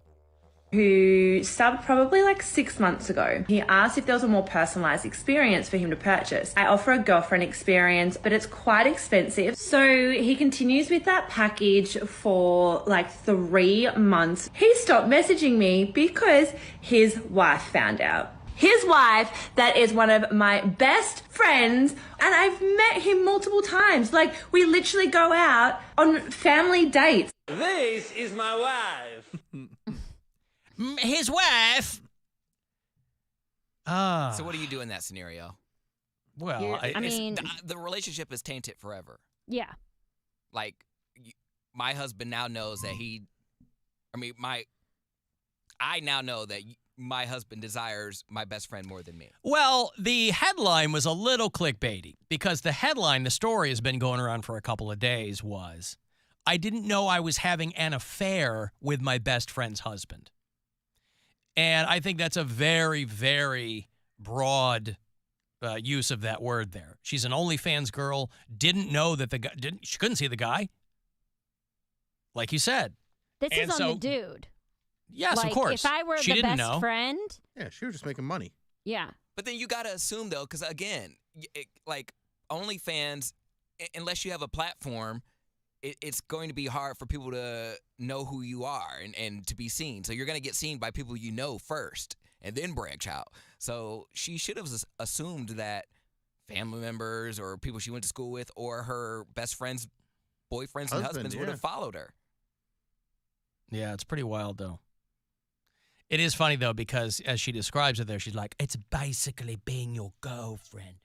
Come on, dude. Like, a one-way video chat is not the same, her priority messaging. That's not like really being your girlfriend. There's a lot of guys with girlfriends who can't get priority messaging back from them. So what is the cutoff point? Like, if you watch porn... Below the knees. No. I'm saying, if you watch porn, that's not cheating. But the moment the porn becomes someone you both know, yes, then it's that's cheating. Like, if I found out Brian... Wait, what? You mean on OnlyFans or watching? You're talking about watching pornography. You can watch porn on OnlyFans, though. Like, if I found out Brian was subscribed to my sister's OnlyFans, that would be the absolute end of our relationship. Well, yeah, that would be really weird. That would be weird. Right. Well, that's the same as this. If you find out that your husband is subscribed to your best friend's OnlyFans, that's it. We're done. So there's no, I think I know the answer to this, there's no distinction at all in these two scenarios between friend and sister. Well, yeah, I mean, depends on how close you are, but still, that's a person you know in real life. In real life. You've been IRL, as the kids say, Mary. You've if you shop at her small business, is that cheating too? It's Small Business Monday, honey. Yeah, you're trying to help out a friend. I'm a job creator. You're a cheater because you're showing support for someone's creative. Oh, I went and saw Mary do stand-up comedy. Guess I'm cheating now. It's exactly the same. It's not the same. I paid her to tell me jokes naked. I'd actually rather someone subscribe to dudes OnlyFans than think they're funnier than me. That's worse. The guy paying for the girlfriend experience every day, she was sexting him. Yeah, dude, that's because cheating. he's paying her, and she's like, and suddenly the guy just went. It was radio silence. He disappears off the face of the earth. I thought maybe this dude had died, and he finds out that he stopped messaging her because his wife found out. So are you mad if you're now how did she have to be like, she heard this story from her friend, she's like, yeah, my husband was following this girl on OnlyFans. Like, how did she put it all together? Maybe she was at the bill statements. How the wife put it together? The wife and the I don't know, but she said that her friend told her, this is absolutely not your fault. No, it's not. This is on the guy. But the three of them sat down to talk through it, and that would be weird too. That's That's a very open-minded way to go about it, because it's got to be hose over bros in this situation. I mean, it's your husband, but you got to be like, this is my friend. She probably goes further back with her than she does with the husband. I don't know the ages of these people, but this girl looks like she's maybe 29. I don't know. But she's married too. She had already kind of gone a little bit viral because she's like, I'm kind of in my own marriage is strange. She's like, I share my husband. Board. Right. Yeah. These people that are in the poly, she shared her husband thing. with 16 other women last year, saying that it showed the strength of their bond together. It's an open-minded gal. Yeah. Now, if this is dude's wife would just get on board, then everything's fine. But she doesn't like supporting small businesses. You ain't gonna put that toothpaste back in the tube, though.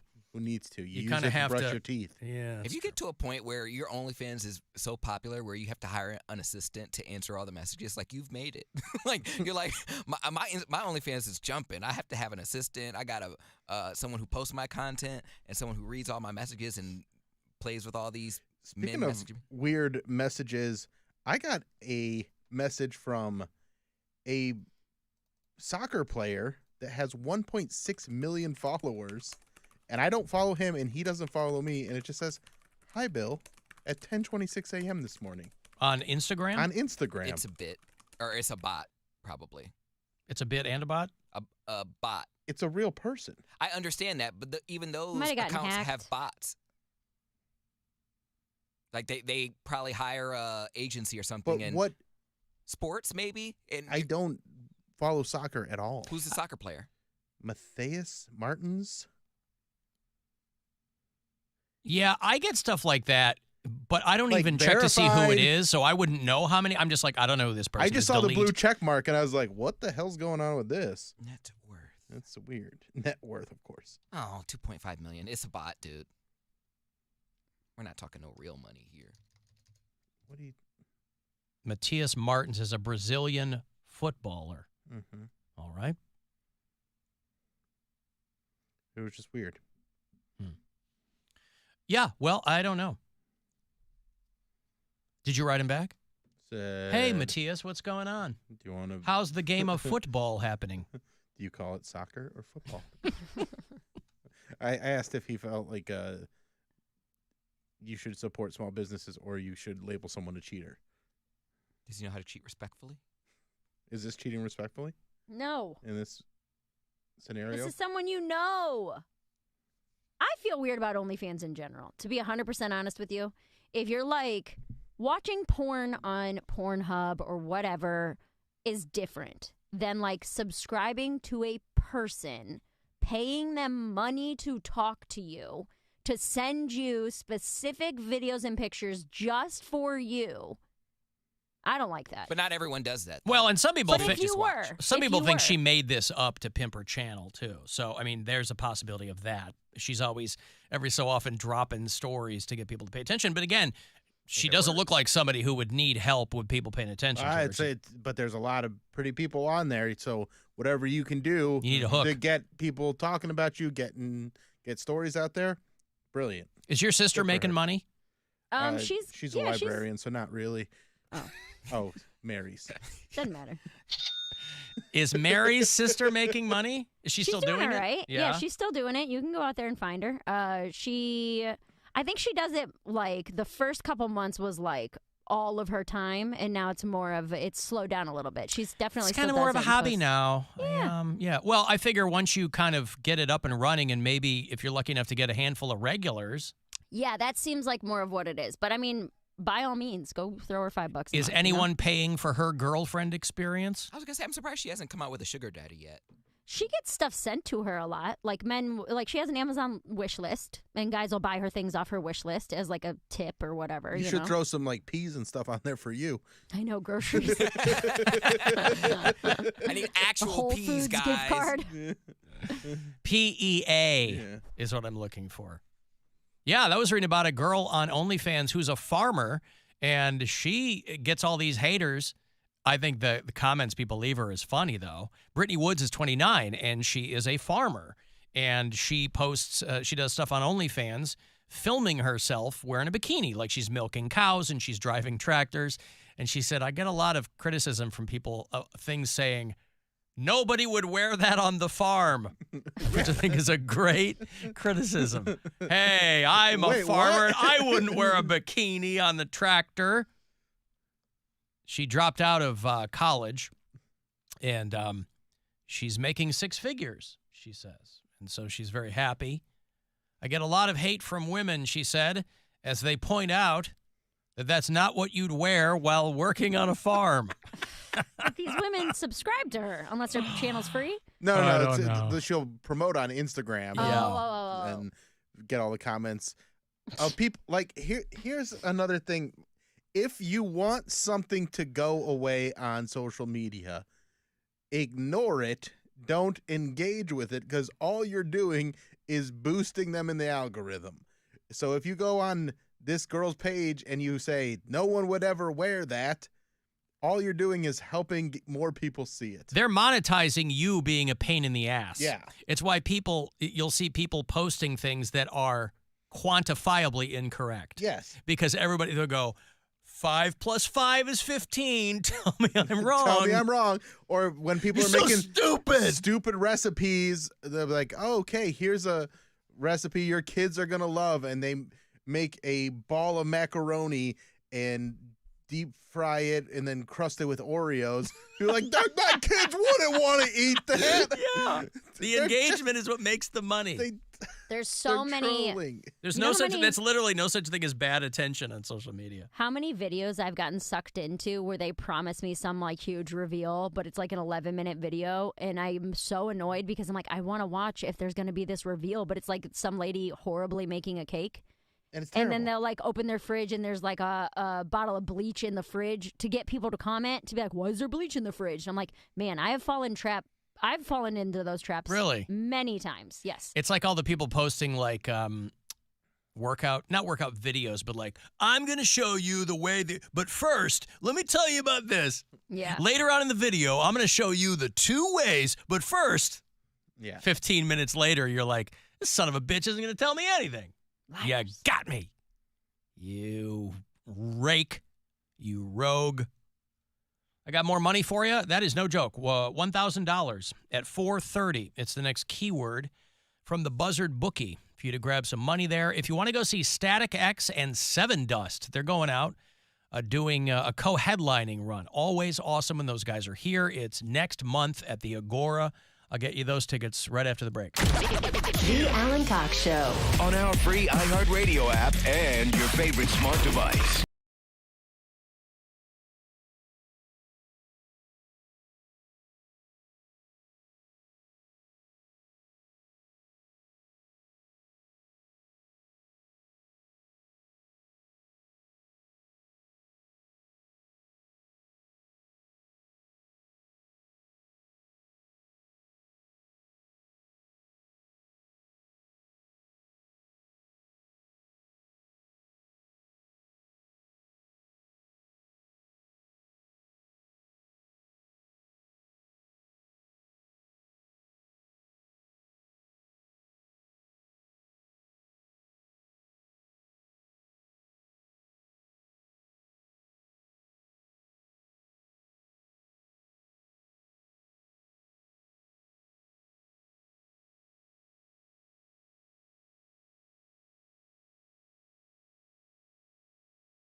shouldn't be in prison. 58 years in prison for a crime he didn't commit.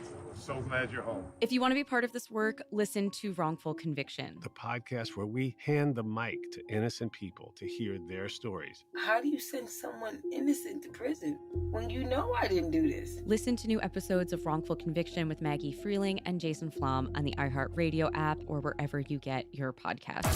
His name is Alan and he's giving stuff away.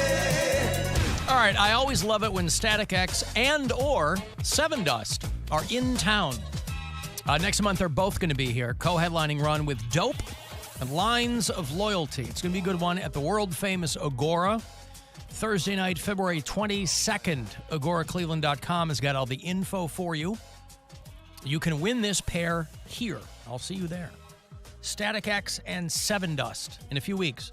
Call 10-216-578-1007 or 800-348-1007. This election year, 2024, a big year. He's committed to the real issues, like dehydrated grape supply and banana peel protocols. This is what people care about? Alan Cox. On 100.7 WMMS.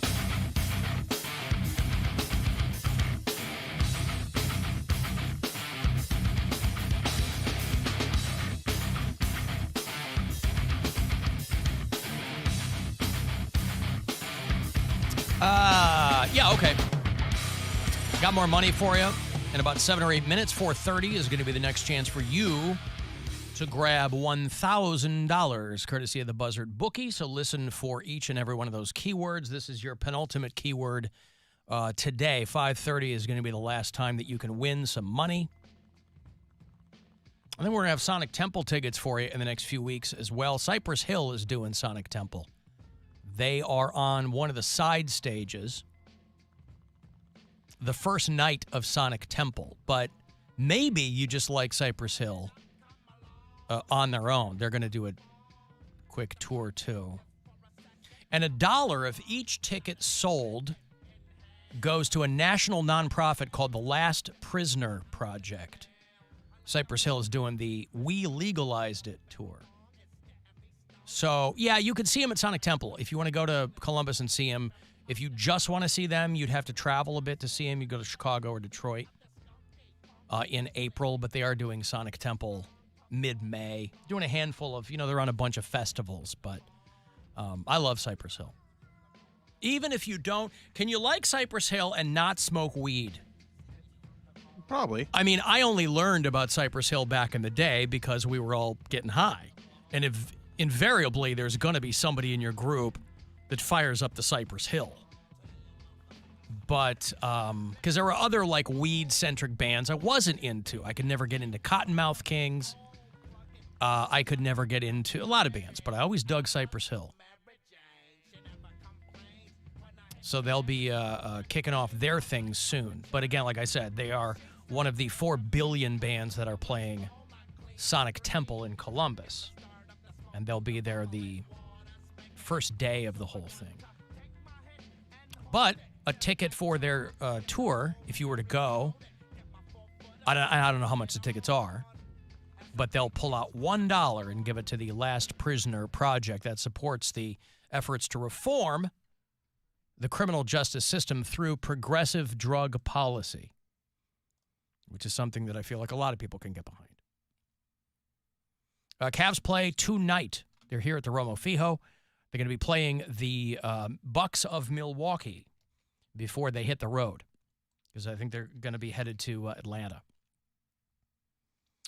I mentioned yesterday that Bill Belichick was interviewing with the Atlanta Falcons. Turns out he's not wasting any time. He's also interviewing with the Atlanta Hawks in an interesting turn of events. He doesn't want, I guess he's decided, you go through history, you see guys like Bo Jackson, Michael Jordan, people who have tried their hand at multiple sports. Usually it's not coaches that do that, though. Usually. Yeah. It's weird. Give it up for Belichick. He's like, hey, maybe I'll Especially try considering this. there's not an opening for that job at the moment. With the Atlanta Hawks? Yeah. Oh, well. It's the middle of the season. They have a coach. Yeah, but don't you if you're a guy and you're tops in your field, who's the Hawks coach? Quinn Snyder. Quinn Snyder. If you're the coach of the Atlanta Hawks right now, and you're looking at your team, and you're going, we're not doing great. We're in the bottom of the East. Let's bring in some fresh blood. Let's bring in some new blood. A young up-and-comer. Well, not young. Belichick's early 70s. But definitely an up-and-comer in the world of basketball. I assume that Arthur Blank also owns the Hawks. Maybe that's not the case. Anyway, I digress. Your Cavaliers against the Bucks tonight. Milwaukee Bucks are my brother's NBA team. He grew up a Bucks fan. I don't know why. We only went to Milwaukee a couple of times a year. It's right up the road after all. But he glommed onto the Bucks. He was a Bucks and Brewers fan. I guess that when we went to Milwaukee as kids, that town somehow really sunk its hooks into my middle brother. And he really aligned himself with those teams. Loved the Brewers, Robin Yount and those guys, and loved the Bucks. Had a Kareem jersey, Sidney Moncrief rookie card, the whole bit. And so tonight, 7:30, I'll be there at the bar having a couple at the game tonight. You know, they have a big bar there, Bill. That big Budweiser bar. Oh. Out there in the open.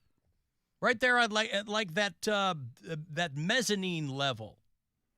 Loudville is what they call it. That's not in Loudville, is it? The Budweiser bar? Oh, is it? Is that considered Loudville? That's Loudville. Well, that's where I'll be. The 200s is Loudville. Well, that's where I'll be. Well, I guess because our seats are up yeah. at the roof. Yeah. So yeah, for our iHeart staff game, our seats are just under the roof. Still got to get to a game with Bridget. Linton, yeah. Make her go to Loudville. Uh-huh. She likes to be courtside. I want her to slum it with us. Yeah, but you know, once you get a taste of that sweet, sweet courtside, and I've never sat courtside at an NBA game, I would imagine that once you get a taste of that, that's the only taste she's had. That's why right. I wanted to show her that you What's can the have a point? good time anywhere in Romo Fijo. She's never going to believe that. That's why I'm going to prove it to her. Once you've got, but she's gonna go, hey, Bill, you were right. This is a lot of fun. I'm going to go back down courtside. I just want her to know that the people up in the cheap seats are having a good time too. But that's because they can't afford. The hoi polloi is doing their own thing up there. The people who are sitting courtside, I'm just saying, they're there. They could be up by the roof. They're not. Just saying, it's good to have both experiences. To be a well-rounded person. Remember where you came from, or where you could end up, or where you could end up in Loudville. Yeah. I guess so. I mean, it depends on if that's where you come from. Some people were born into a courtside family. I don't know that much about it. But we could all end up in a Loudville family. Some people are never going to. Some people are never going to end up in a Loudville family. No, some people could. Some people can. That's true. Some people never will. Keep hanging out with Bill Squire. You're going to end up in a Loudville family. Is that a threat? It's a promise. Promise? Yeah. I'm promising a good time. All right. Well, I mean, what's keeping her from taking you up on that? We haven't really talked about it. We were supposed to do it earlier. I know we talked in about January. it last time she was on the show. Yeah, but we planned a January game, but I was doing dry January, and there's no point in doing it if we're going to not drink. So Can't go watch sports. Yeah. I'm sober. Well, the whole point. Oh, you don't want to do. You want to do it when you're drinking. Yes. Well, then that's where the fun is, not the Loudville. It's the lesson that I'm trying to teach. If Loudville was fun, as long as you there's can do it alcohol. sober. I mean, it's still exactly what he's fun. saying. It's still fun, but I just also haven't had time to go. All right. Couldn't go to that one game. All right. Let me give you money here. It's $1,000 Next chance to grab this cash from the Buzzard bookie. You got plenty of opportunities to win, so I hope you do. Good luck. This is your chance to bet with the Buzzard bookie and win $1,000 now. Enter this nationwide keyword at WMMS.com. Bank. That's bank. Enter it now at WMMS.com. Alan, ask Mary what airline credit card she uses. Oh, my goodness. I currently have United, which I've always really liked. I've never had any problems. But I'm going to have to get a new one because United does not fly direct from LaGuardia to Cleveland. Which is very upsetting. Good for you. Very upsetting. So I have all these points, and I was like, oh, anytime I need to go home, I'll just travel with my points. And now I'm like, I'm not going to change planes in Chicago to go, you know what I mean? Right. To go from LaGuardia to Chicago to Cleveland for 4, that's ridiculous. Why not? So, because that's stupid. I get Well, you have all the American. Yeah, but I don't want to have to do that. That's a longer day. And I can use the What else points. you doing? I can use the points for other travel, but Delta and American both fly direct home. So I might get one of those. I don't know yet. But I currently have United. Alan, the cheap seats suck. Anybody who tells you different is a delusional liar. Shots fired, Bill. Wait, are you telling me that the cheap seats are? You'd rather be closer to the action? Most. You're trying to foist this notion that you can have just as good of a time bringing your binoculars to a basketball game. I gotta bring binoculars. I'm just saying it's fun to go to a Cavs game no matter what. See, I agree with you. I just like going. The only time I ever go to a Browns game is when the Bears are in town. I didn't do it this year because I think it was on my wife's birthday. But a couple of years ago, our buddy James Burge and I went. And I got really good seats. And that was fun. But you're outside. Yeah. That was the same game I took Brian to for his birthday. That's right. We had identical seats on opposite sides of the field. That's right. I think We were like at the 50-yard line, maybe yeah, like but 10 or 15 rows back. Yeah, it was I great. remember that. It was a lot of fun. Yeah, that was awesome. That'll change the way you watch. I mean, those were amazing seats. Just far enough back that you can see the whole field without like struggling, but close enough that you're like, oh my God, Nick Chubb's right there. I was a little mad that he and I didn't get on the kiss cam, but otherwise, you didn't kiss enough. It was, it was like, oh, I have to draw them to us. Mm-hmm. Oh, I thought I could Make just out fill the out whole that time. request slip. Yeah. Nick Chubb! Hasta la vista, baby! Nick Chubb touchdown! Is that guy still hurt? Is Nick Chubb hurt? Yes, he's out for the season. Well, no, I know that, Well, but the is he the going to Browns be are out back for the season too? I was going to say. But I'm saying is he coming was- back? Is he ready next season? I think so. idea. Okay. Alan United flies direct out of Newark. I don't think she wants to go I'm to not going to Newark. I live in Astoria. Right. LaGuardia is 8 minutes from my apartment. She can smell Newark from where she is. Yeah. We can smell Newark from where he is.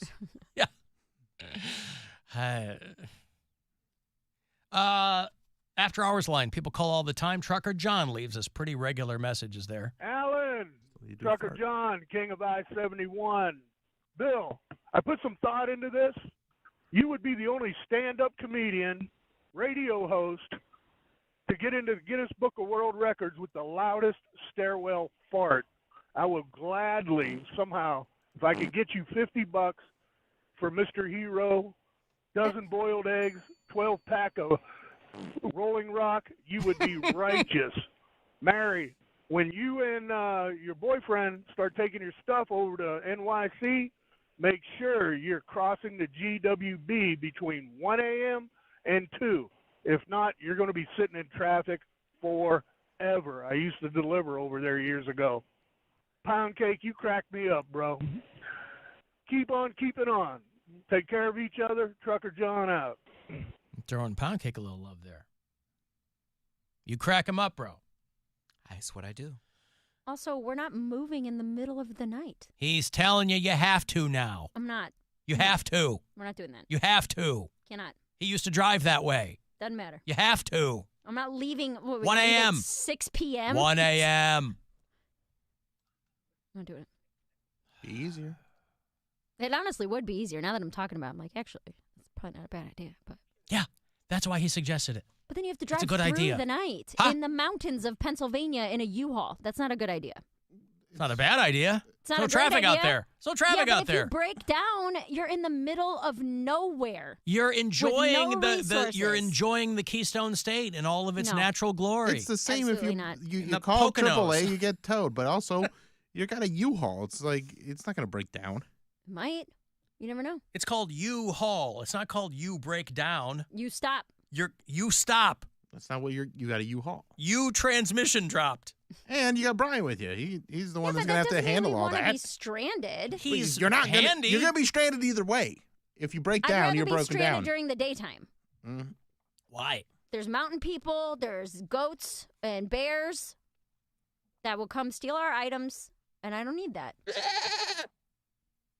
What are they going to take out of the U-Haul? My curtains, my only Your assets. assets. The bears got my curtains. Not my coffee table. They had that corn pattern all over them. Come the on. Marge Simpson kitchen special. Hey, Woody. Alan, Yes, sir. how's your day, brother? So far, so good. Yeah, the Allegheny ghosts are known to steal people's U-Hauls materials while you're traveling through PA. The Pocono poltergeist that comes right out of the hills. I know that. Exactly. But anyway, I want to wish all you guys a happy New Year. I don't think I've talked to you since. It's already the 17th for crying out loud. Yeah. But hey, when I just turned you guys on, I'm driving a little bit. You guys were talking about flying first class or flying economy. It's all what you make of it. It truly is, because when me and my ex took our trip to South Africa, I was on one aircraft for, I think, 17 hours and had 5 meals and watched 3 movies and got drunk 2 or 3 different times and slept 2 or 3 different naps. But it is what you make of it. So, if you're uncomfortable, then you're going to be uncomfortable. So, I don't know what people are bitching about. 5 meals in 17 hours? 5 meals on one aircraft. From DC. Yeah, that's bananas. Right in itself, That right? sounds like a lot. I mean, I could be way off. That sounds like a lot. It is. Every 3 hours. Every 3 hours, they're giving you food. I mean, that is kind of what they do in airplanes, right? They don't want people to get like uppity, and they know people need to be putting food in their mouths on a regular basis, or they'll get all angry. So they're just trying to keep the wolves at bay on these flights now. Yeah, well, it was Cleveland to DC. Jumped on Lufthansa flight. I think I don't know what it was. It's been so long ago. But yeah, it was flying to Senegal, and then stopping there just to refuel. Stayed on the plane, and then flew all the way north and south of the entire continent of Africa. So it was lunch, dinner, breakfast, lunch, and dinner before we got off that aircraft in Johannesburg. Were you able to contact any of Poundcake's extended family in Zimbabwe by any chance? No, I was not, but it was. We weren't allowed to get off the aircraft until we got to the Yeah, I'm reading between the lines there, Woody. Okay, listen. Thank you, Woody. Woody there with breaking news, Mary. Travel is what you make of it. Oh, my goodness. I'm learning so much. If you're uncomfortable, did you know that you're uncomfortable? I know that now. Leave it to the woodman to get us hip to what's going on out there. You don't know that you're uncomfortable until you're uncomfortable. He's the only one of us who's flown to Senegal, for God's sake. It's true. I want to go I want to visit Akon City. That's where it's going to be. Convict. Easy. I'm going to break here. If you want to send me a text, 35192. Anywhere you are, you can listen to this program on the iHeartRadio app. There are many harsh lessons to be learned from the gambling experience. And when you play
Cleveland. Hello, we're glad you're here.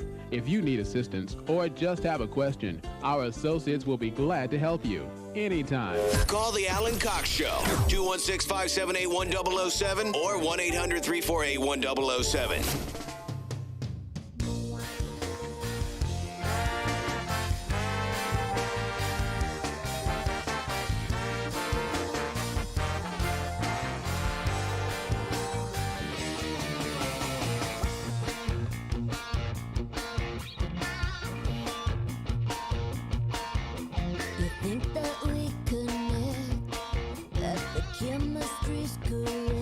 Who is this, Cody?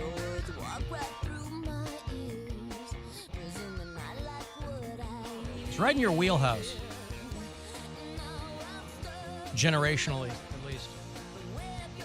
Sorry, who is this? No Doubt. Yeah, sorry, I didn't have him, had the wrong thing up. You're right. Did you ever get into No Doubt? Anybody ever? I like It's My Life, and that's about it. Well, that's a cover, though. You don't like their original stuff? I don't know any other stuff. You know Spiderwebs, you know this. No, I just know Oh, you like Stefani's late voice. stage. Oh, I see. Keep on dancing. Well, it's funny because I mentioned them because they're going to reunite again. They haven't played about every 10 years. No Doubt reunites because the other three guys have bills to pay, so they probably beg Gwen Stefani to, hey, could we go back out? And they're going to reunite at Coachella. Coachella's weird because it's probably the least accessible music festival. You think of people paying inordinate amounts of money to go to Coachella to get out there. It's, I guess, as important to be seen there as anything else. But it was funny when Gwen Stefani kind of went the full-on pop route because then you heard what her voice actually was. For a long time, she was doing that dumb, wiggly thing with her voice. She was clearly trying to she's pulling from the Susie Sue school of singing. But then when she kind of started doing like full-on pop stuff, Holla back, girl. she settled. You heard what she actually sounded like. She settled into her voice, and I was never like a big No Doubt fan, but Gwen Stefani is a lovely, lovely human.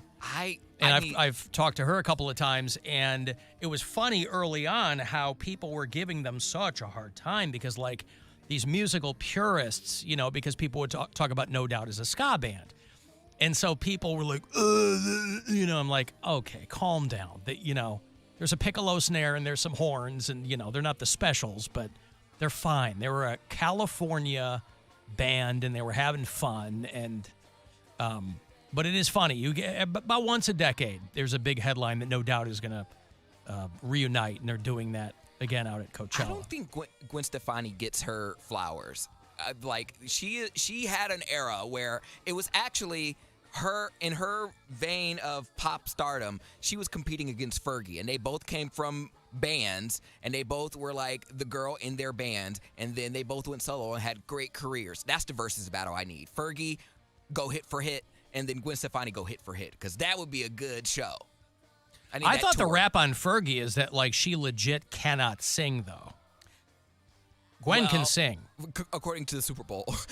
No, I mean, like, multiple, Well, I don't care if she can sing. She had hits, but the Super Bowl, she flopped. Like, that was awful. And then she did the national anthem, and that kind of flopped, too. But they're, like, glamorous. What's another Fergie song?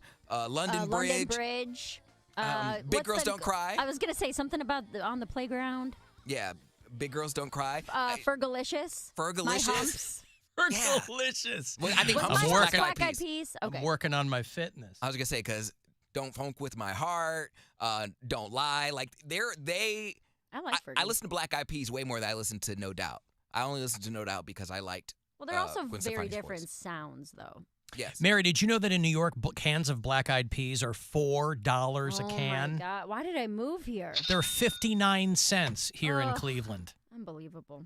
Did anybody look at you when you went down to get the food from earlier? Oh, yeah, everybody did.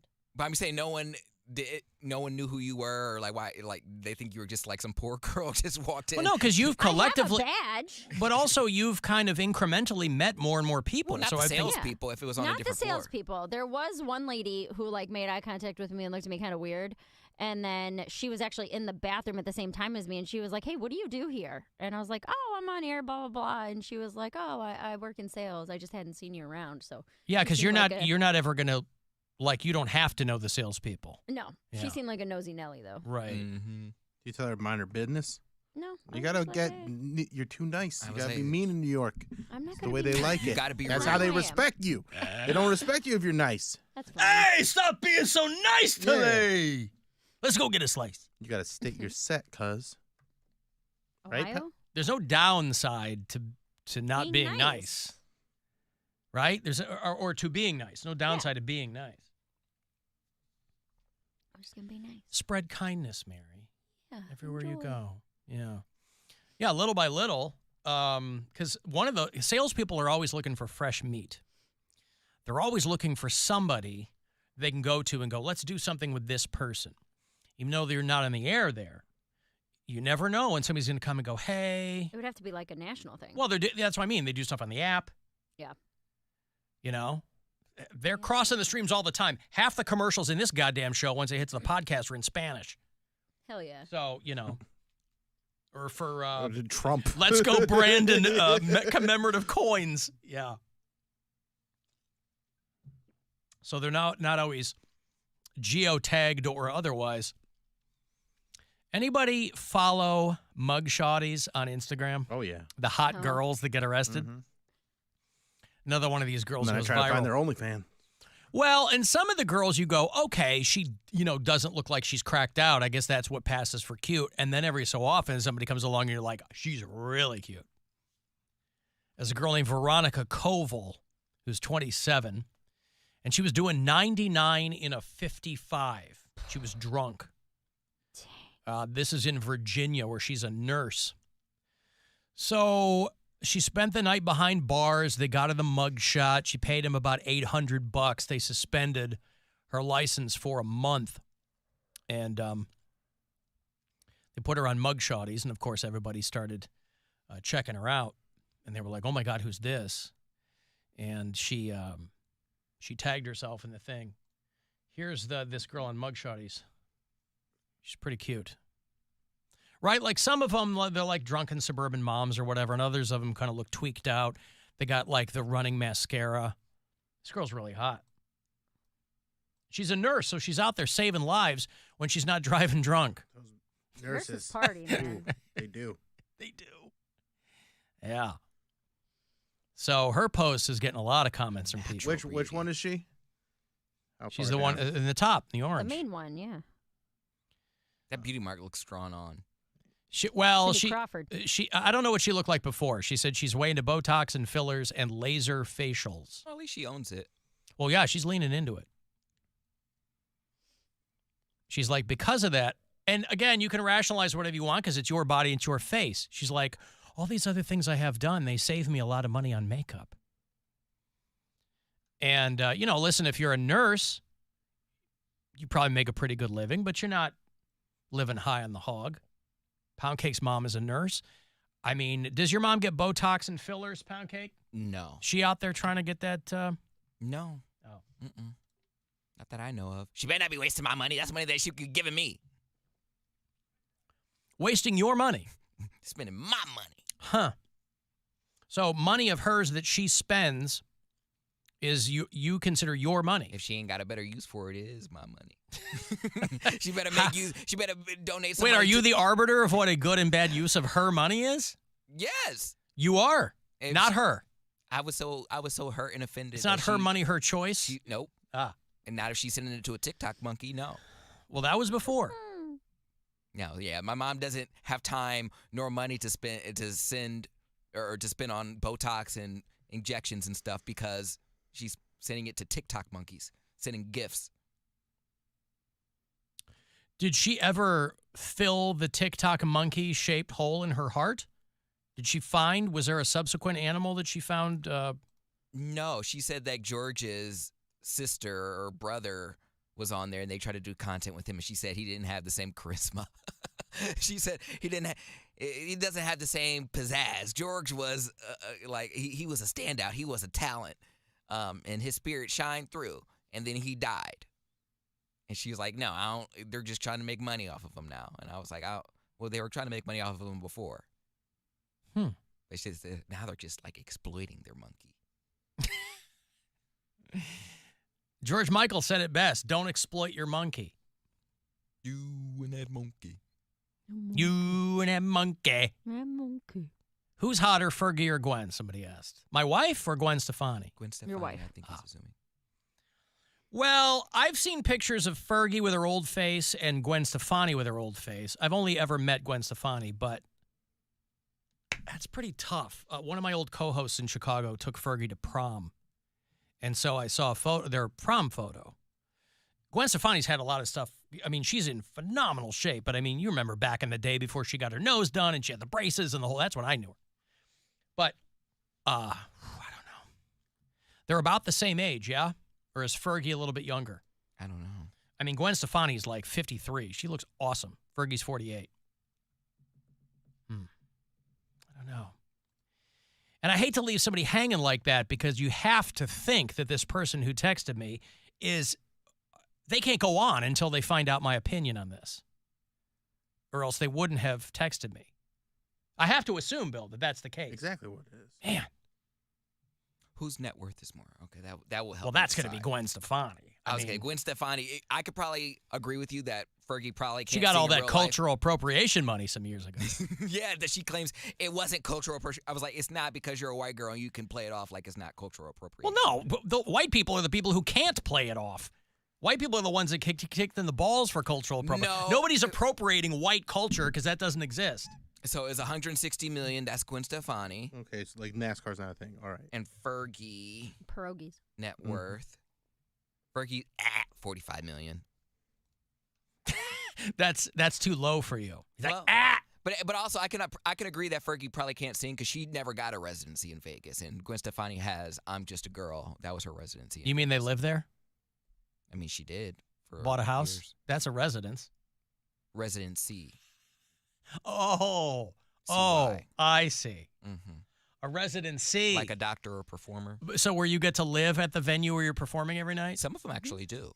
I was reading about that. Sphere can't book anybody else because they spent so much goddamn money to build it, and then they're spending so much money on U2 that this Sphere in Vegas doesn't have anybody booked after U2.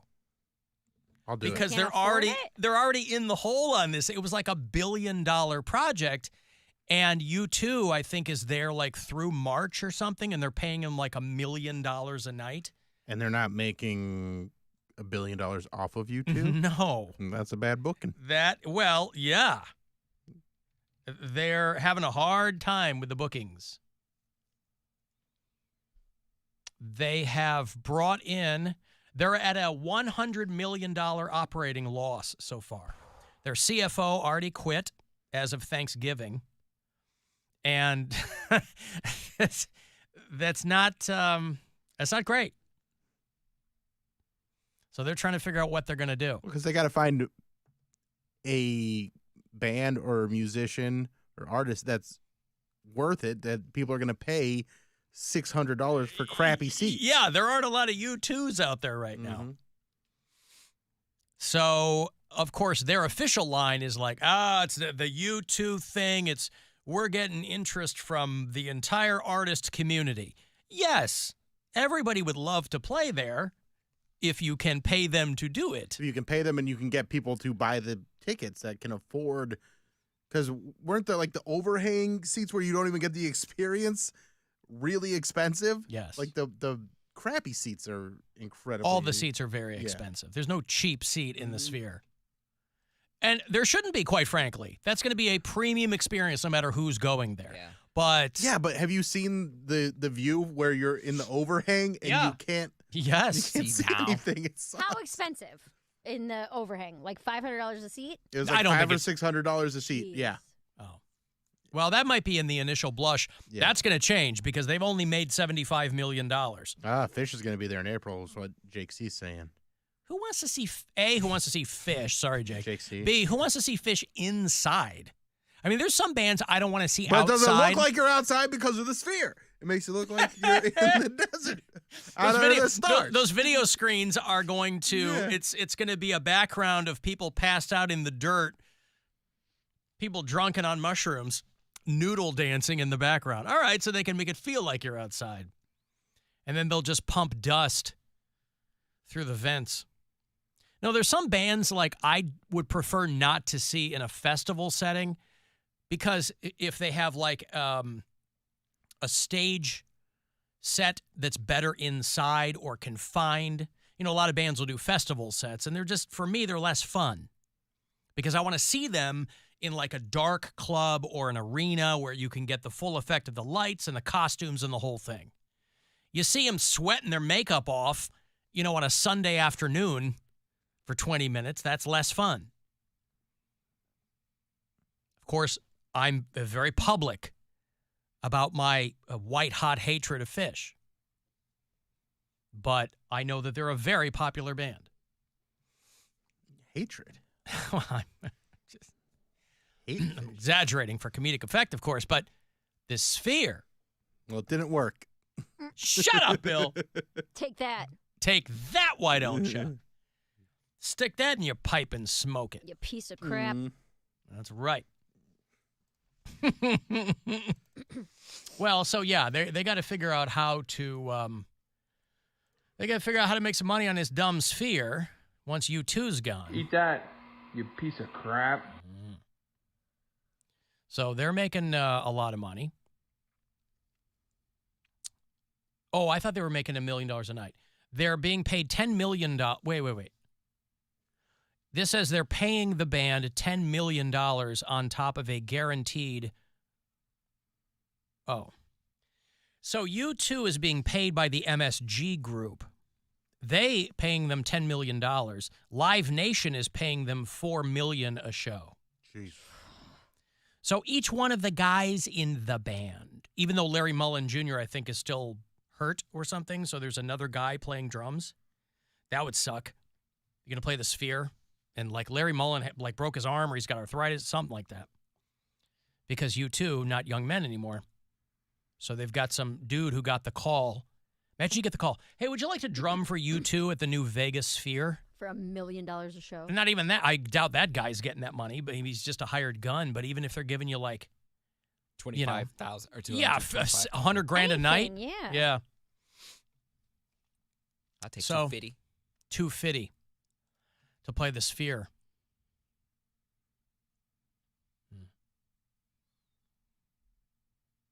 Yeah, so all the Fish fans are excited. I wonder if they'll sell Ben & Jerry's fish food. I will say that's the only thing I like about Fish is that Ben & Jerry's ice cream that bears their name, and they probably had nothing to do with it other than licensing the name. But that's pretty legit. Alan, I dated a hot criminal one time. She was great at giving, signing felonious documents. That's there's a guy that they caught. Where is this? I don't think this was Ohio. There was a guy that they caught trying to bomb a satanic temple. This was in Massachusetts. This was in Salem, Massachusetts. A guy from Michigan, a guy from Grant, Michigan, made the trip to Salem, Mass, just to bomb the satanic temple. And somebody caught wind of it, or he had just literally made IEDs. Some of them wrapped in shrapnel. And his stepfather saw them. The guy got evicted, and the stepfather's helping him move. And he sees some stuff, and he's like, yeah, I kind of recognize what that is. And so the stepfather turned him in. So the guy had moved there and was walking around, and then the Satanic Temple called the local cops and made sure that didn't happen. So they got the guy before he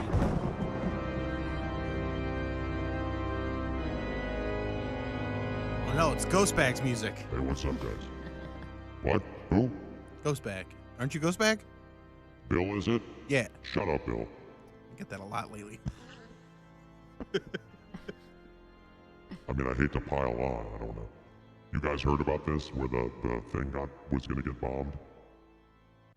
We just heard about it. Oh, you just heard about it? Yeah. Okay. Literally, yeah. I'm sorry. I was going to break this news to you guys.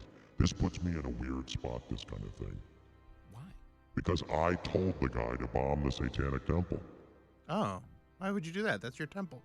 But that's why I told the dude to bomb it. I'm in charge of all the bad stuff. There's all those dummies up there who think that the Satanic Temple worships me. Well, who else would they worship? I don't know. Up to them. I told this dude to bomb it. Okay, so he bombed the Satanic Temple. He tried. Tried to. And you're mad at them for worshiping you? No, they don't worship me. Then why is it called the Satanic Temple? Ask them. Because they think I don't know any of them. They think it makes them sound badass. I don't know. I told the guy, I'm telling this guy to bomb all kinds of places, is my point. That was just the next. He said to me. Where else did he tell him to bomb? I told him to bomb all the come and goes. Well, those are Mavericks now, so he's. Those are going away. Yeah. I came to that. They're come and gone, yeah, baby. I know. I told him to bomb all the Wawas. So why are you targeting gas stations so much? Because. Stay away from those sheets. I love sheets. They explode so fun. Poundcake, don't you worship Satan? I do not. I tell Satan, get thee behind me. I thought that was like, I'm falling in line with you, Satan. Kind of thing. No. That means I walk above Satan. He tells a lot of people to get behind him. I don't take it personally. I'm not worried about that. He and I have a complicated relationship. No, I'm not talking to you. You were just talking to me. I'm not talking to you. I'm talking to you. Who is this, Bill? This is Ghostbag's dad, Satan. You don't know me. You don't know me like that. That'd be a good episode of Maury, though. Well, anyway, I'm just mad that this guy got caught before he was able to bomb this place. And I figured I'd let you guys know. Because I feel like I can speak freely to you guys about this kind of stuff. You can't. Everybody, more and more people ignore me. Nobody's praying to me. Nobody's considering me. It's bumming me out. Why do you think that is? Because there's too many people telling me to get behind them. It's really creepy, quite frankly. I gotta go, guys. Thanks for nothing. Oh, wait. Put the camera on this other guy. That's not Satan. I'm sorry. Nothing. Technical difficulties. We gotta go to work.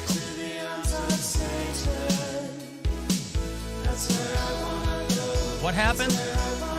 Satan is mad about something, and he wanted a guy to bomb his church. You know, it's not really his church. It's weird. It's confusing. Let me guess. Poundcake got involved. Yeah, Poundcake declared his loyalty, undying loyalty to Satan, I believe. Oh, now that sounds surprising. That is not. I would not have guessed that. That didn't happen. Well, I'm glad. You said, I got your back, Satan. No. That's I what said I I'm heard. turning my back on Satan. Don't do that. Yeah, back to back. Like, that way he's got your back, you got his back, and you can fight off anybody coming at you. That's right. You got to have some situational awareness. Mm-hmm. Did you learn nothing from Gallagher, the comedian? Never turn your back on a man named Sodom. And then he smashed a kumquat right in somebody's face. I'm sorry, that was Gallagher, too. It'd be so expensive to be Gallagher these days, especially I know, right? if you're in New York. The price of watermelons? Mm-hmm. Oh, my God. Especially out of season. Oof.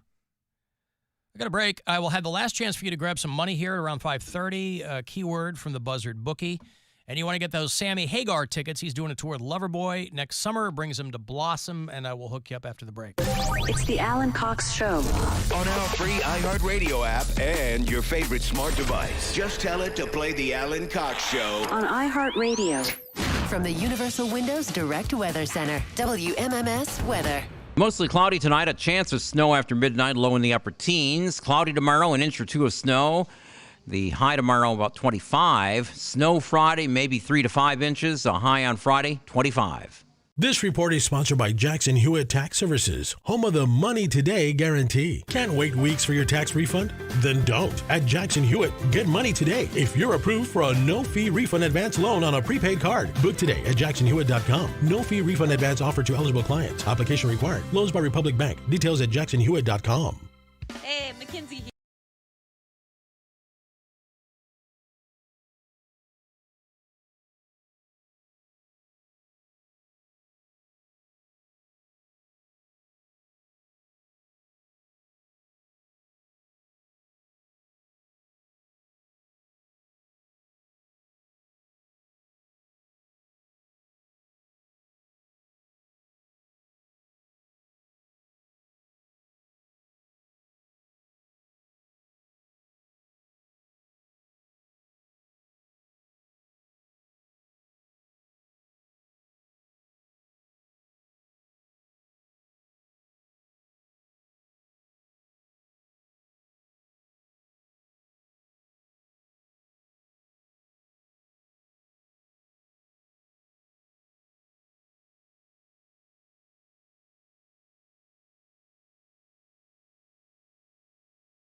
like Alt 2K. Don't wanna be an American idiot. A commercial-free look back to alternative from the 2000s. With Foo Fighters, Weezer, Linkin Park, Green Day, the Red Hot Chili Peppers, and more. Just open the free iHeartRadio app, search Alt 2K, and listen now. Try something new for 2024. iHeartRadio. iHeartRadio. Free never sounded so good. Give stuff away, Give stuff away. Wow, wow. All right, Sammy Hagar is coming back to Cleveland this summer. Special guest Loverboy, part of the Minutemen concert series. They're going to get out to Blossom Monday, July 29th. LiveNation.com will have all of the info for you. This pair of tickets for you for caller 10. Always a party when Sammy's in town. 2 for Sammy Hagar, 216-578-1007 or 800-348-1007. The Alan Cox Show. Podcast anytime on our iHeartRadio app. Ooh, what's a podcast? Like a TV show, but without the pictures. Baby, that's called radio. What you're describing is radio. And live on the radio weekday afternoons. On 100.7 WMMS.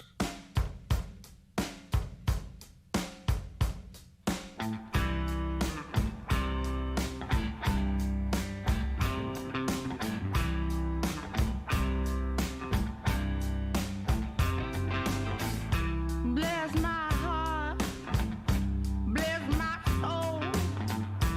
Didn't think I'd make it to 22 years old. There must be someone up above. Say, come on, Brittany. You got to come on now. You got to.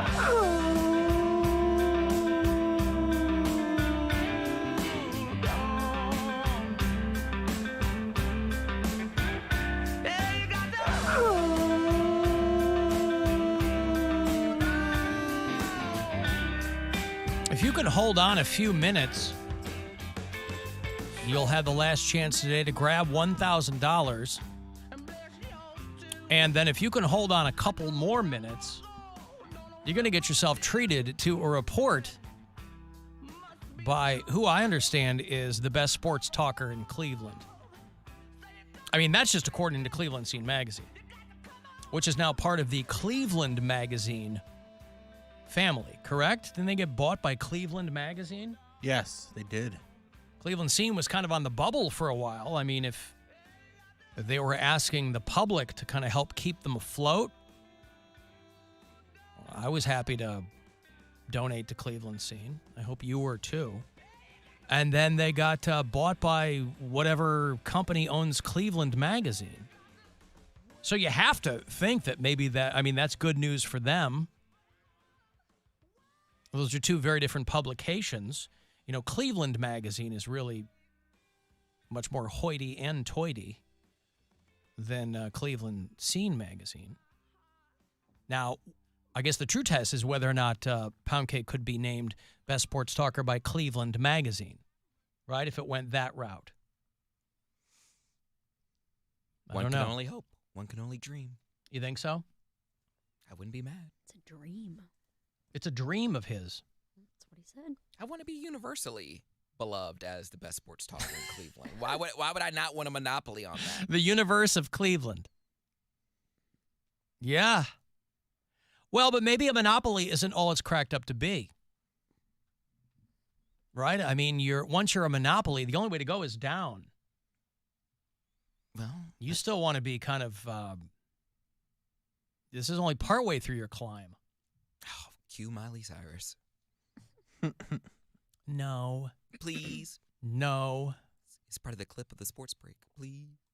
It's a tease. Always gonna be another mountain. Alan, when I get a bogus offer delivering DoorDash, I call it getting pound caked. What does that mean? What is a bogus offer? What does that mean? They played themselves. That's what it means. They played themselves. Yeah, but what does that have to do with you? They're meaning like if they get a bad tip, they're gonna say they got pound caked because I. Oh, a bad tip. Yeah, and is that what they mean by offer? A tip offer? I don't know. I don't know if there's an offer. You can leave a tip, whatever you want. I don't know what they mean by that. Maybe an offer means like, hey, do you want to do this run? Oh, Do you yeah. want to do this order? Okay, yeah. Like I've never they get been on offered the the order would be my guess.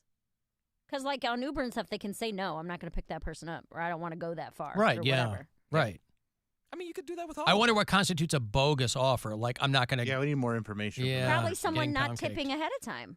Where No. they're ordering $100 worth of food and not tipping ahead of time, and they get that offer, and they're like, I'm not taking that. I mean, the pound cake reference, I assume, is a reference to pound cake's stated policy on tipping, but I didn't understand what that. Again, I've never used. I should really, just so I know what people are talking about, I should really use one of these. I should have something delivered to me through DoorDash or Uber Eats. And again, I don't think that It'll that's change your life.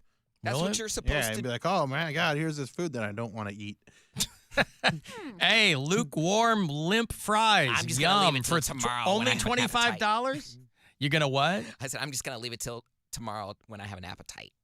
If he does. Yeah, If I I do, you never know. I might eat it next week. I'll nibble on it. You know, I'm super emo about food, Bill. Super According to emo. Pound Cake. Yeah. I'm super dramatic about food. You're peckish. Yep. That's the one adjective everybody likes to associate with Alan Cox. In my feels. Super dramatic. Well, listen. Potato, potato. And neither of those sound good right now. I think that I hope that they're right, the thing I was reading this morning, that the age of the self-checkout experiment may be over. Good. Because it's just not getting companies what they wanted. What, people not to steal? Well, listen, all these, there isn't a company on the planet that really wants people working there, right? If they could get holograms to do this crap for free, they would love that. And so part of this was, let's see how many people we can replace with machines, and this is what you get. And this is like base level. This isn't sophisticated machinery. But when you get rid of cashiers, then you get lines wrapping down the aisles, and then you add in people who can't figure out the kiosk, or they're scanning coupons. That completely defeats the purpose. So for a lot of places, they're like, the self-checkouts are not delivering what we hoped. I was in line last week. I was in the self-checkout line at Target. I had 2 things in my hand, and I'm waiting for one of the self-checkout kiosks to free up because there were no cashiers in the aisles. So it's all none. And there 2 of the people, so there was only like 4 or 5 kiosks for the self-checkout, and I'm just standing there. And 2 of the kiosks were women checking out full carts of stuff. Nice. Because there wasn't one cashier lane open. There was a Maybe someone picture. quit. So nobody, again, the person doesn't want to do that, right? Everybody knows self-checkout. Some people are in there with like a whole bunch of things, but we all know that's not what it's for. You're trying to get in and get out. That was the promise of these things. But like I said, they're doing it so they don't have to pay people to be cashiers. But when there's nobody cashiering, everybody's got to get in that line. So there was a woman with a cart full of groceries checking out. Not her fault. Well, if they get rid of the self-checkout, how am I supposed to take a couple pounds off my salad? I guess you'll have to come up. Listen, scammer's going to scam. Couple pounds off my salad. It's a 9-pound salad? Yeah. You get that 15-pound salad. My top don't close. I just push on it. I'm just like, You got to sit on it like it's luggage you're trying to get on the plane. Like you trying to cheat where they charge you extra if you're at a Chinese buffet and they charge you extra for like crab legs and shrimp. You put the crab legs and shrimp in first, and then you put the lo mein and you put the rice and everything else. You cover it up on top of so it. they can't see it. I mean, I'm not saying how to scam a Chinese buffet, but if you But don't they see you digging out the crab legs? No. Wow. Mind their business. That's what they do. Huh. I paid my $9.99 for lunch. Hey, he gets the most out of his money. You can't hate on him for that. Scammer's gonna scam. That's the restaurant's fault that they couldn't conceive of all the workarounds. Yeah. He's just taking advantage of the system. They gonna throw them out anyways. Let me give you this money here, and then we'll get to the aforementioned Poundcake Sports Break. Last chance today to grab some money. It's $1,000. Next one will be tomorrow morning with RMG, so listen closely and good luck.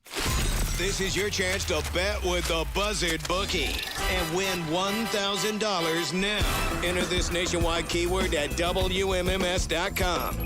Cash. That's cash. Enter it now at WMMS.com. Play ball! This is a Poundcake Sports Break.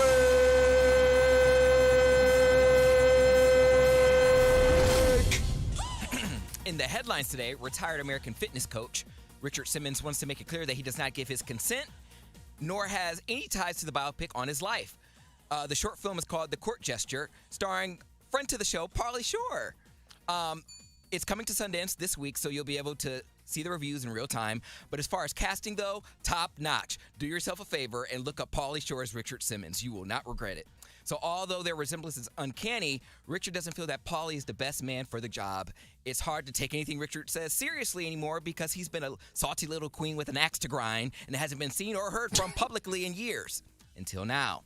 So we'll see how the movie does. There's a lot of buzz around it, and it might be Oscar-worthy. So we believe in you, Richard, even if you don't believe in yourself. Also, Arnold Schwarzenegger says he experienced an incompetent shakedown from Munich custom officials. Damn, even the Terminator can't take advantage of duty-free. Well, apparently, Arnold didn't register some bling and was held up in Munich for 3 hours. Ugh, what a nightmare. To make matters worse, the taxes on the watch was over 10 grand, and as you could imagine, there was no ATM in the airport that could withdraw that much. So do you think they let him go? Nope. They brought a credit card machine to the airport that was capable of making that transaction. So it was large enough, to make a transaction that was large enough, and then Arnold was on his way. But sheesh, he will not be back. Well, actually, I don't know. And lastly, you Browns fans don't get enough of idolizing these players. I'm telling you, I don't know when y'all gonna see that none of them want to be here. Odell Beckham Jr. has gone public about his trade from to the Browns. Says, quote, "To me, whether that's right or wrong or indifferent, it felt like the move had been a bit of spite or like you not finna go somewhere and shine and make us look bad." That quote was in reference to him leaving the Giants. So in other words, he got sent to the Browns as a troll. So here's a clip of that conversation here. Going into free agency this year, like, I'll tell the truth, like, I wanted to, there's a bit of me that, like, feel like the Giants sent me off. I've said it before, sent me off to Cleveland to die. I could have went to the 49ers. I could have went to the Patriots. I could have went to teams that had, a chance to be great, and that's not what their desire was. Their desire, you can't tell me that this was the best trade package we could have got for you. You left him here to die, eh? As he sits there in a Cleveland Indians hat, not Guardians hat, Indians hat. So maybe if you were a little more focused on gameplay rather than scat play, maybe the Browns would have stood a chance. But these entitled rich athletes, I just can't. And that, ladies and gentlemen, concludes this Poundcake Sports Break.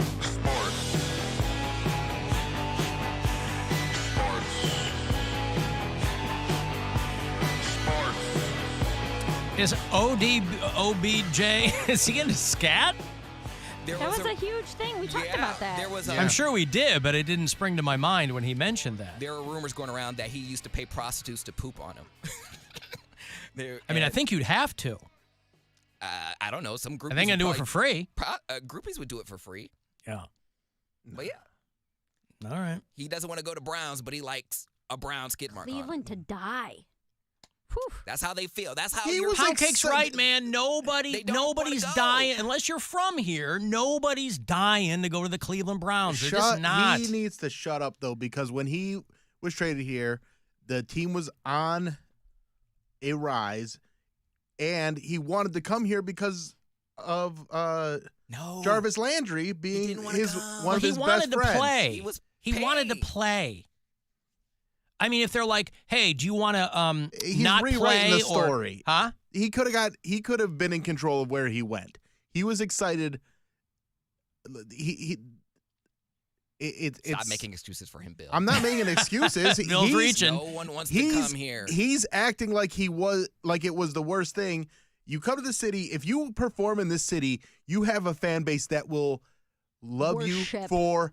But they don't care about that. Yes, they do, because you can make a living off of them forever. If you stay there. If you do well here. If you stay there. you can make a living off those people. No, you don't have to stay here. Joe Thomas doesn't live here anymore, and he still has a great relationship with the Cleveland Browns. No one cares. But he was with the team forever. Right. Odell Didn't he Beckham go to, like, Jr. Kent was. or something? Isn't Where did he move? Who? Joe Thomas. Joe Thomas. He lives in Wisconsin, where he's from. Oh, yeah, okay. Oh, he's from, okay. Yeah. But he works with NFL Network, and he travels all around a lot. But he'll come back to town from time to time and Throw us is a bone. worshipped. Yeah. Oh, they're sending me to Cleveland, man. Y'all this fighting me. no. This is what happened with Odell Beckham Jr. He came to Cleveland and he sucked here, and he blames everybody except himself. Well, And he was that's true. flashy That and a is drama part of it. queen.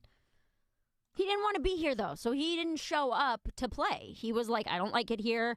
I mean, he was always... He didn't have to accept the the trade he was here. better than this city, though. You could tell, just by the way that he acted. Well, because he was coming from New York. Joe Thomas got drafted by the Browns, and he made himself part of the fabric of the team and the city, and that's all great. But a guy like Odell Beckham Jr., who's like kind of a hired gun, the guy was like, please send me to the Browns. I mean, nobody, Him and Jarvis Landry were best friends. So when Jarvis Landry came here and then Odell Beckham Jr., he was excited to play with Jarvis Landry. But then he got hurt and underperformed and then whined and complained and acted like the Browns couldn't use him when he was the one that wasn't out there performing well. And he plays for the Ravens now. Right. And he's had an mediumly okay season with the Ravens. He hasn't set the world on fire. He did okay with the Rams. He was, with Matthew Stafford, but also Baker played a whole season injured, and so that was tough on everybody. That's what I'm saying. The The dude bounces around. Right. And he's not exactly like Mr. Great locker room guy. He was complained in New York. He was in New York. He could have stayed in New York. Yeah. Who doesn't want to be in New York? But he goes, they don't know how to use me here. I can't. If you can't do it in New York, then where do you need to go, buddy? Well, I think that was part of his point, is he was like, they could have dealt me to another major market team. They didn't do that. He could have said, I'm not going to go to the Browns. Right. He could have said, if you trade me the Browns, I'm not going to play. Right. But he can't. He showed up and he played and he acted like he was excited, and then he's changing the story all these years later. He had to get his money. He got to get his paper. They were paying. Cleveland paid top dollar for Deshaun Watson, who played a half a season. Not even. They paid him $250 million because I guarantee you he probably said, if I have to go Yes, play, I'm not I know gonna play. all of that. So he probably didn't go, and they were like, we'll give you $250, the biggest contract ever. No, it was $230, and it was guaranteed, and that's when he changed his mind. Yeah, I understand that. that. Changed their mind. Right. And even with all that, even with everything he's been through, he's like, I'd rather get another lawsuit than stay and play for y'all. Catch another body. What are you talking about? He's still on the team. Yeah, he's still on the team for now till he gets traded. But he's not. Nobody's going to eat nobody's that gonna contract. trade it for him. There's rumors of that. They want to unload him. Nobody's for going the to eat best, that. for the best, I would love Cleveland's that. best sports talker. It seems like Poundcake doesn't really know walking much a fine about line. He sports. doesn't know much about sports. Well, I didn't know what the Arnold Schwarzenegger story had to do with sports, but it's your segment, so. Wait a minute. Well, because he was a weightlifter, duh.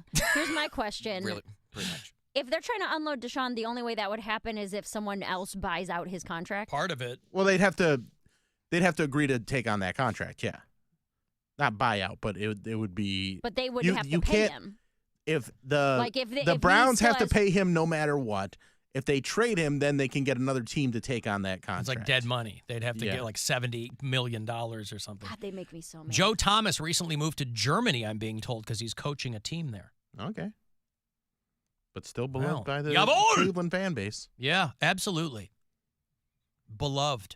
I know he's in one of these commercials, and I'm like, everybody else retires from football and turns into a blob of crap. Joe Thomas goes the other way. Got hot. Guy's shredded. Yeah. He told me I was funny once. He came and saw the Sklar brothers at Hilarities, and I Bro, was I got opening his for phone them. number. And he shook my hand and was like, "You're really funny." And I was like, "This is the end of my life. This is the best day." Joe Thomas thinks I'm funny. This give is me, the give end me of the my give me the keys to Cleveland. I'm the mayor now. I could text him right now. Don't. Ask him. Why do you got to do that to me? Just let me have my moment. just saying, we both know Joe Thomas. No, Annoying. no more moments for you. You got free tacos, free ice cream. Okay. I had a really good day. I don't know. I don't know Joe Thomas, so you guys are one up on We me. talked to him on the show. But I don't know him. You know him from that. I don't know. That doesn't constitute me knowing him. It's like being I've his never best met the friend. guy. I see. Right. Oh, we're best pals. He didn't even tell me he was moving to Germany. What's going on? I know. I'm a little blindsided by this, Joe. Mm-hmm. You couldn't send a text.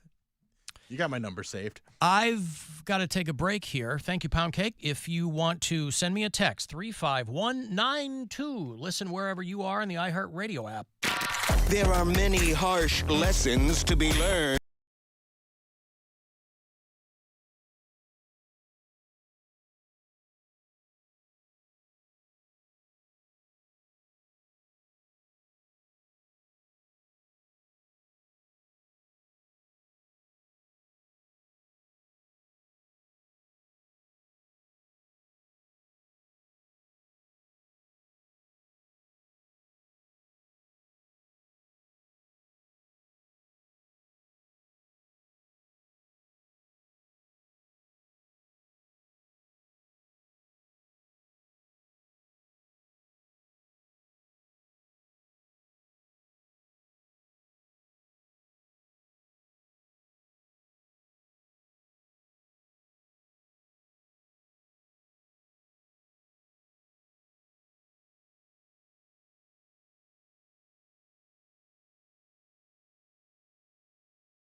triple tax discount, and 5-year special financing with no money down. The 4-day sale, only at Levin Furniture and Mattress. This is The Buzzard. From the Bath Authority Studios. The Buzzard. The home of the Buzzard. This is 100.7 WMMS. Cleveland. Call the Alan Cox Show. Thanks for turning me on and allowing me to spend this time with you. I hope I can turn you on. 216-578-1007 or 1-800-348-1007. Stop.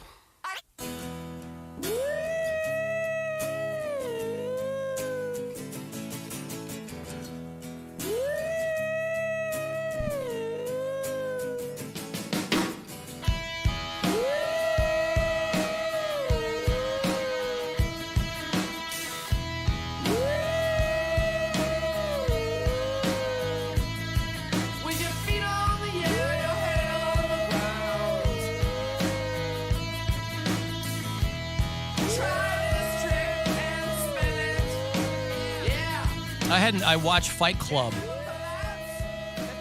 over the weekend. I hadn't seen Fight. What's that? First time seeing it? Yeah, no. Brad, no, I'll tell you what. Brad Pitt's in pretty good shape. People don't remember what a bomb that was at the time, if you pardon the pun. I saw Fight Club in the theater. There were like 4 other people. They released it at a weird time, and the trailer was not good. No, it wasn't. They did not, because I saw the trailer for Fight Club. I'm like, this doesn't interest me. And then when it went out on video, that's when I watched it, and I was like, oh, this is a great movie. This is a lot of fun. It seemed to be literally the people who had read the book, and I didn't know that it had been a book. I was just like, oh, it looks cool. So I went to see Fight Club, and there were 4 or 5 other people in the theater. But I hadn't seen it in quite a while and love it. What? That was another sexual awakening movie for me. Tyler Brad Durden? Pitt, Tyler Durden, when he's just wearing the rubber gloves, opens the door. Well, it's funny My because to this goodness. day, Brad Pitt in Fight Club is kind of this exhibit A for a lot of these men's workout things. They're like, how do I get in Brad Pitt Fight Club shape? It's like, the guy was 32 when he did the movie, all right? Yeah, but he's stayed in very good shape. He's He's got in very great good shape. genetics. Right. Like Brad Pitt in Once Upon a Time in Hollywood, still pretty good. Yes. Still pretty good. Yep, good shape. I saw a movie called American Fiction last night. With Jeffrey starring Wright. Jeffrey Wright, and it was fantastic. Yeah, that looks good. I was kind of explaining to my Gwen. We saw a commercial, and I was like, "I'm going to see that." Gwen's like, "What's that about?" And I was kind of explaining it to her. Highly recommend. And it's for what it's about. It's about an author that gets drunk and writes like a book is kind of a joke about. He's a black author, and he writes like a black book, like his like a step and fetch it type thing. Yeah. And then it takes off, but there's a lot more to it. Wait, than what's that. this called? American Fiction. I just saw a preview for that. It was great. It was funny. I was like, that and looks really good. touching and well written. You saw an early screening of it, or it's streaming? It's in theaters right now. I went and saw it in Crocker Park. Oh, you did? Yeah. Oh, I thought that wasn't out for another couple weeks. No, it's out. It came out in December. Yeah. I think it did like the big cities first, and then it's starting to roll out because it's gonna be nominated for awards and stuff. It made it in time for award season. I see. But it was great. Yeah, I saw it at like a 10 p.m. showing, and I was worried because I was like, "Ooh, 10 p.m. showing. I don't know if I'm gonna be able to stay awake for it." But I was in it. It was great. It probably wasn't very packed though, right? There's about 8 people there, Yeah. which it was in the small theater, and me and Pants saw it, and a few other people, and it's dark humor. It's because about black people, and Jesus. but it was funny. Very good movie. All right, I like Jeffrey Wright a lot. Jeffrey Wright's great in it. Everybody's great in it. Issa Rae. Issa Rae's in it. She's very good in it. And it's just well done, well written, and very enjoyable. Who's the guy that was on that? Sterling K. Brown. Yeah, Sterling K. Brown is hysterical in it. He's one of the voices in the new season of Invincible for people who watch that cartoon on Amazon Prime. I need to catch up on that. It's good. American Fiction. Yeah, okay. Yeah, Good. I highly recommend. Yeah. I think that's one that universally all of us will enjoy. Okay. Well, I think the guy that directed it mostly did episodes of The Good Place. I think this might be his first movie that he's directed. I like that show, too. Came from TV. I bailed on that show. That's another show that I love that I show. was with it for a minute, and then it just kind of trailed off. I was like, yeah. But I feel like I should go back. You should go back and finish it because it has a pretty strong ending, and it's a show that is very funny, but also dives deep into existentialism and just afterlife and what life means, and it's really good. My buddy Joe Mandy wrote on that show, and it's by the guy that plays Dwight's cousin. What's his name on The Office? Oh, Mike Mose. Schur. Yeah, Mike Schur. And he's a really, really smart guy. And Joe Mandy was talking about how him and some of the other writers were just these brilliant people that are really highly educated, and he's like just felt very blessed to be in a room with people that are that smart, and then also give it that twinge of lowbrow humor that it needed. It's unfair when somebody's really smart and really funny. Mm-hmm. Because at that point, you don't have to be good looking. You know, it's a three-legged stool. You can be smart and good looking. You can be funny and good looking. You can be smart and funny. Poundcake, what was the name of the Richard Simmons movie where Pauly Shore is going to play him? That was the other question I wanted to ask you after the sports break. The Court Jester. Did I say gesture? You did say gesture. So I wanted to make sure that's not what it was called because, Richard Simmons back in the day did Sweatin' to the Oldies, and so there were a lot of gestures. And so I just wanted to make sure that that's not what it's... Now, I did do my research. I could because I know I'm known for mispronouncing words, but like jester and gesture, when I looked it up on like the dictionary and I had it say it to me, it sounds the same. Like I don't know, just a mistake. Well, that's what trips a lot of people up is that words that sound similar but are not. But I didn't want to say jester and be wrong, and then... But they're also spelled differently. I understand that. I did both, and they both sound the same. Wait, why did you did both? Why? Because I knew, I thought I was going to say gesture, and I didn't want to mispronounce it. So I looked up jester because I didn't know what a jester was. Oh, you didn't know what a jester was? No, I didn't know what a jester was. I see. So I was like the court jester, and then it said, a professional joker, a fool, whatever. And it has the little speaker next to it, and I hit the little speaker, and it said gesture. I got to tell you, Pauly Shore as Richard Simmons is not the craziest thing I've ever heard. It works. It looks great.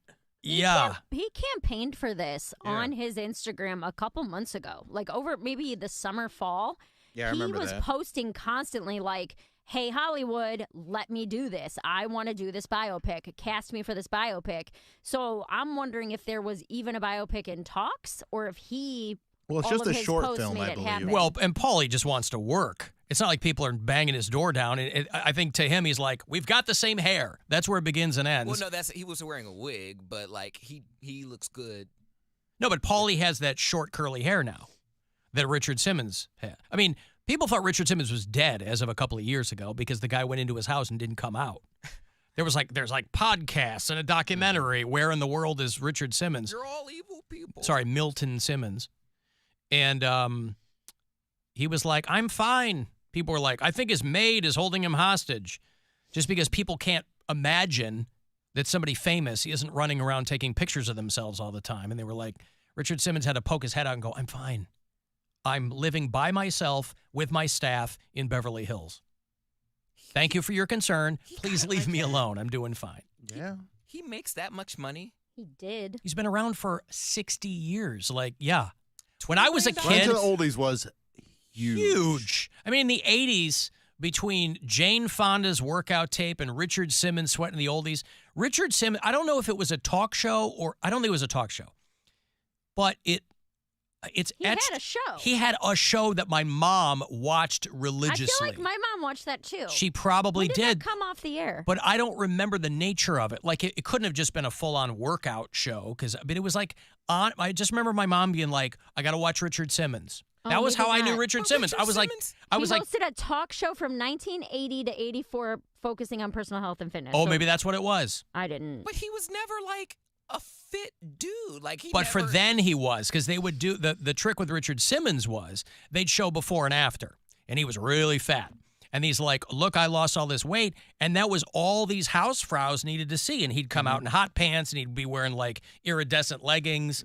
And he never had abs or like. But it wasn't about that. That's It was not what it was back then. It was just about losing weight, losing some weight, in moving and cardio. having a fun time doing it. And like he was kind of the first guy that brought on body positivity.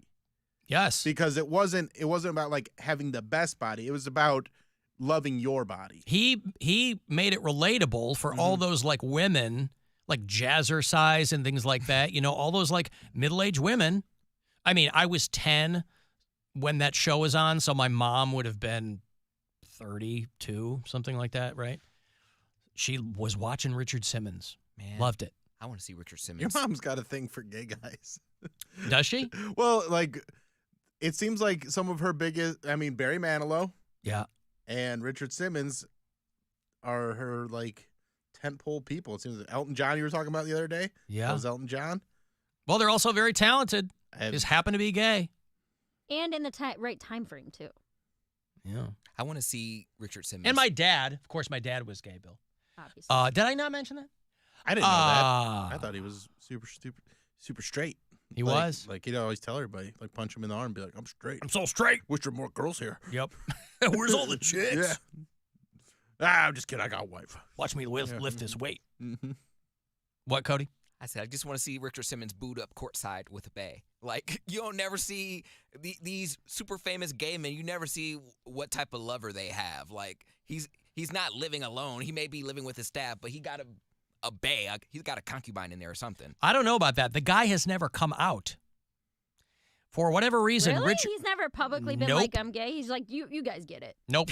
He turned 75 last summer, and I think he put out like a, hey, don't worry, guys, I'm fine kind of thing. But for whatever reason, Richard Simmons has never talked about that.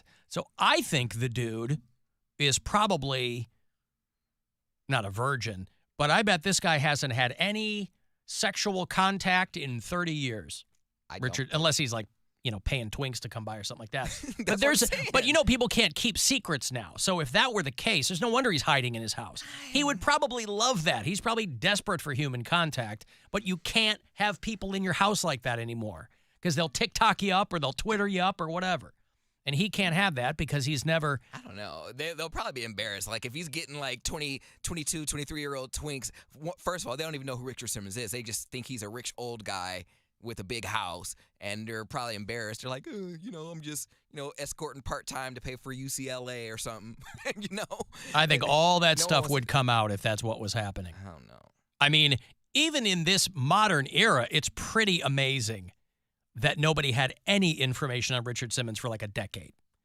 That's going full on Howard Hughes. Well, like you said, if he has all the money and he has a staff, Yes. he can be like, anytime something comes up on Google, take it down. I want it all deleted. Well, not even that. Just you're not going to find him in the grocery store because That's people are what I picking up mean. food for him. Yeah. And even if somebody did like somehow snap a picture or something, he's probably got people monitoring Just it. make yourself disappear. How amazing is that? Now that is the dream. Why would you want to? Yeah. Why would you want to make yourself disappear? I want the option to. Like, You know have what? the option You right got- now. No. Not You can like make that. yourself disappear. I can make you disappear No. tomorrow. No, you can't. Like, Yes, I can. I'll still go out to the store and have to be out. I have to do things. I have to find another job or what have you. Like, whatever. No, This I mean guy- from the thing that people pay attention to you for. That's fine. But they would still see me in the store. They would still see me out and about. I'm still around. You can hide in your house. No, I can't. Why? Have stuff. Because I need Have food. people pick it up for you. I can't afford it. If I don't have a job, I have to go out in public and do some type of work. Do that thing like Eddie Murphy on the bus in the white face on SNL in the 80s where he's on the bus. You just go out in white face. People wouldn't recognize I you. think that is the ultimate flex. Like, you guys will never see me again. Don't worry about it. And he means it. He's staying in his house. He has his staff pick up his food. You know, he got everything you could possibly want, and probably in a huge mansion. Where does he live? In Beverly Hills. A huge mansion. But you'd still get bored. I mean, this guy he doesn't have a podcast. He's not, this cat You don't know hasn't. what his house looks like. He probably got a movie theater. He probably gets all the movies before they even come out. Right, but here's what I'm saying. Very, very rich people practically went insane during COVID because they were in their house all day long. And you'd see these people posting going, I know I sound like an a-hole saying this, but I'm going insane. But those weren't people that were retired. He's been retired for a very long time. So he's gotten over the fact that he has nothing. You can garden, bitch. You can, like... You can garden, bitch. His staff.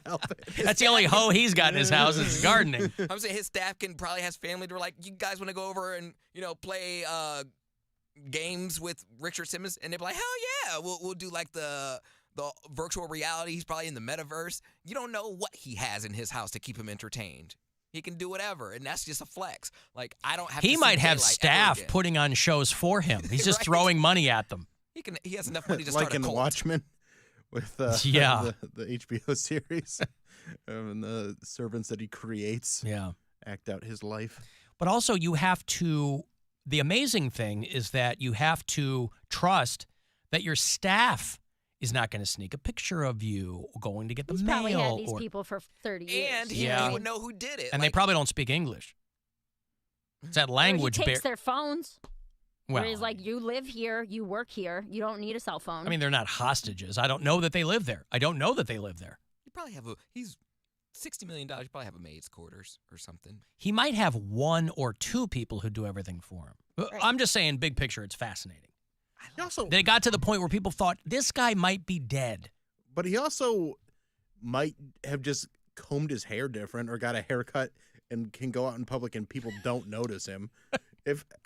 He got fat again. Well, if he got fat, he doesn't dye his hair. He cuts his hair short and isn't wears full pants, short shorts. You're not going to recognize the dude in public. Yeah. Richard Simmons breaks silence on 75th birthday with rare statement. This was last July. His rep told Entertainment Tonight, "This is a big milestone. I just want to see him happy," which he is. He hasn't been spotted outside of his mansion in Beverly Hills since 2017. His 1988 VHS tape, Sweatin' to the Oldies, was the biggest selling fitness home video of all time, grossing over $200 million. Take that, Billy Blanks. Wild. But that was also, Tybo, but that was also like more than Jane Fonda. She made a ton of money off those, what, Fonda size or Fonda yourself, or what, I forget what they were called. But they're doing documentaries. What really happened to Richard Simmons? And he's like, this is what really happened. I'm in my house. I'm fine. Just chilling. Yeah, I I'm got a chilling. mansion. I'm good. I'm playing racquetball. I feel like that's the dream, though. You make enough money that you don't ever have to do anything. I don't want to see any I of you wanna miserable sit. souls I ever wanna sleep. again. Yeah. Don't But I mean, call he's from New Orleans, so it's not like he went home. He stayed in California. Well, So that that became shows his you- home. He was there so long. I was gonna say that shows how rich he is, because it's impossible to live in California. Even rich people leaving. He didn't lose his Yeah, but he house probably during bought. COVID. Yeah, but he probably bought his house for $230,000. You still got those taxes in Beverly Hills? Are you? Yeah, nuts? but if you buy your house with cash In in 1982. the 82, and now it's worth 10 times as much. $20 million. He's doing just fine. The last time he spoke publicly was 2022. He said, "I'm living the life I have chosen." See, that's great.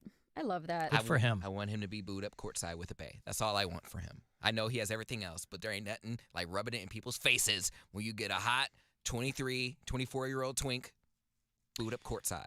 They said he hasn't left his house since 2017, but he hasn't been seen in public since 2014. 10 years of this guy. But again, no I'm saying pictures. He can probably go out in public and be more anonymous than people understand.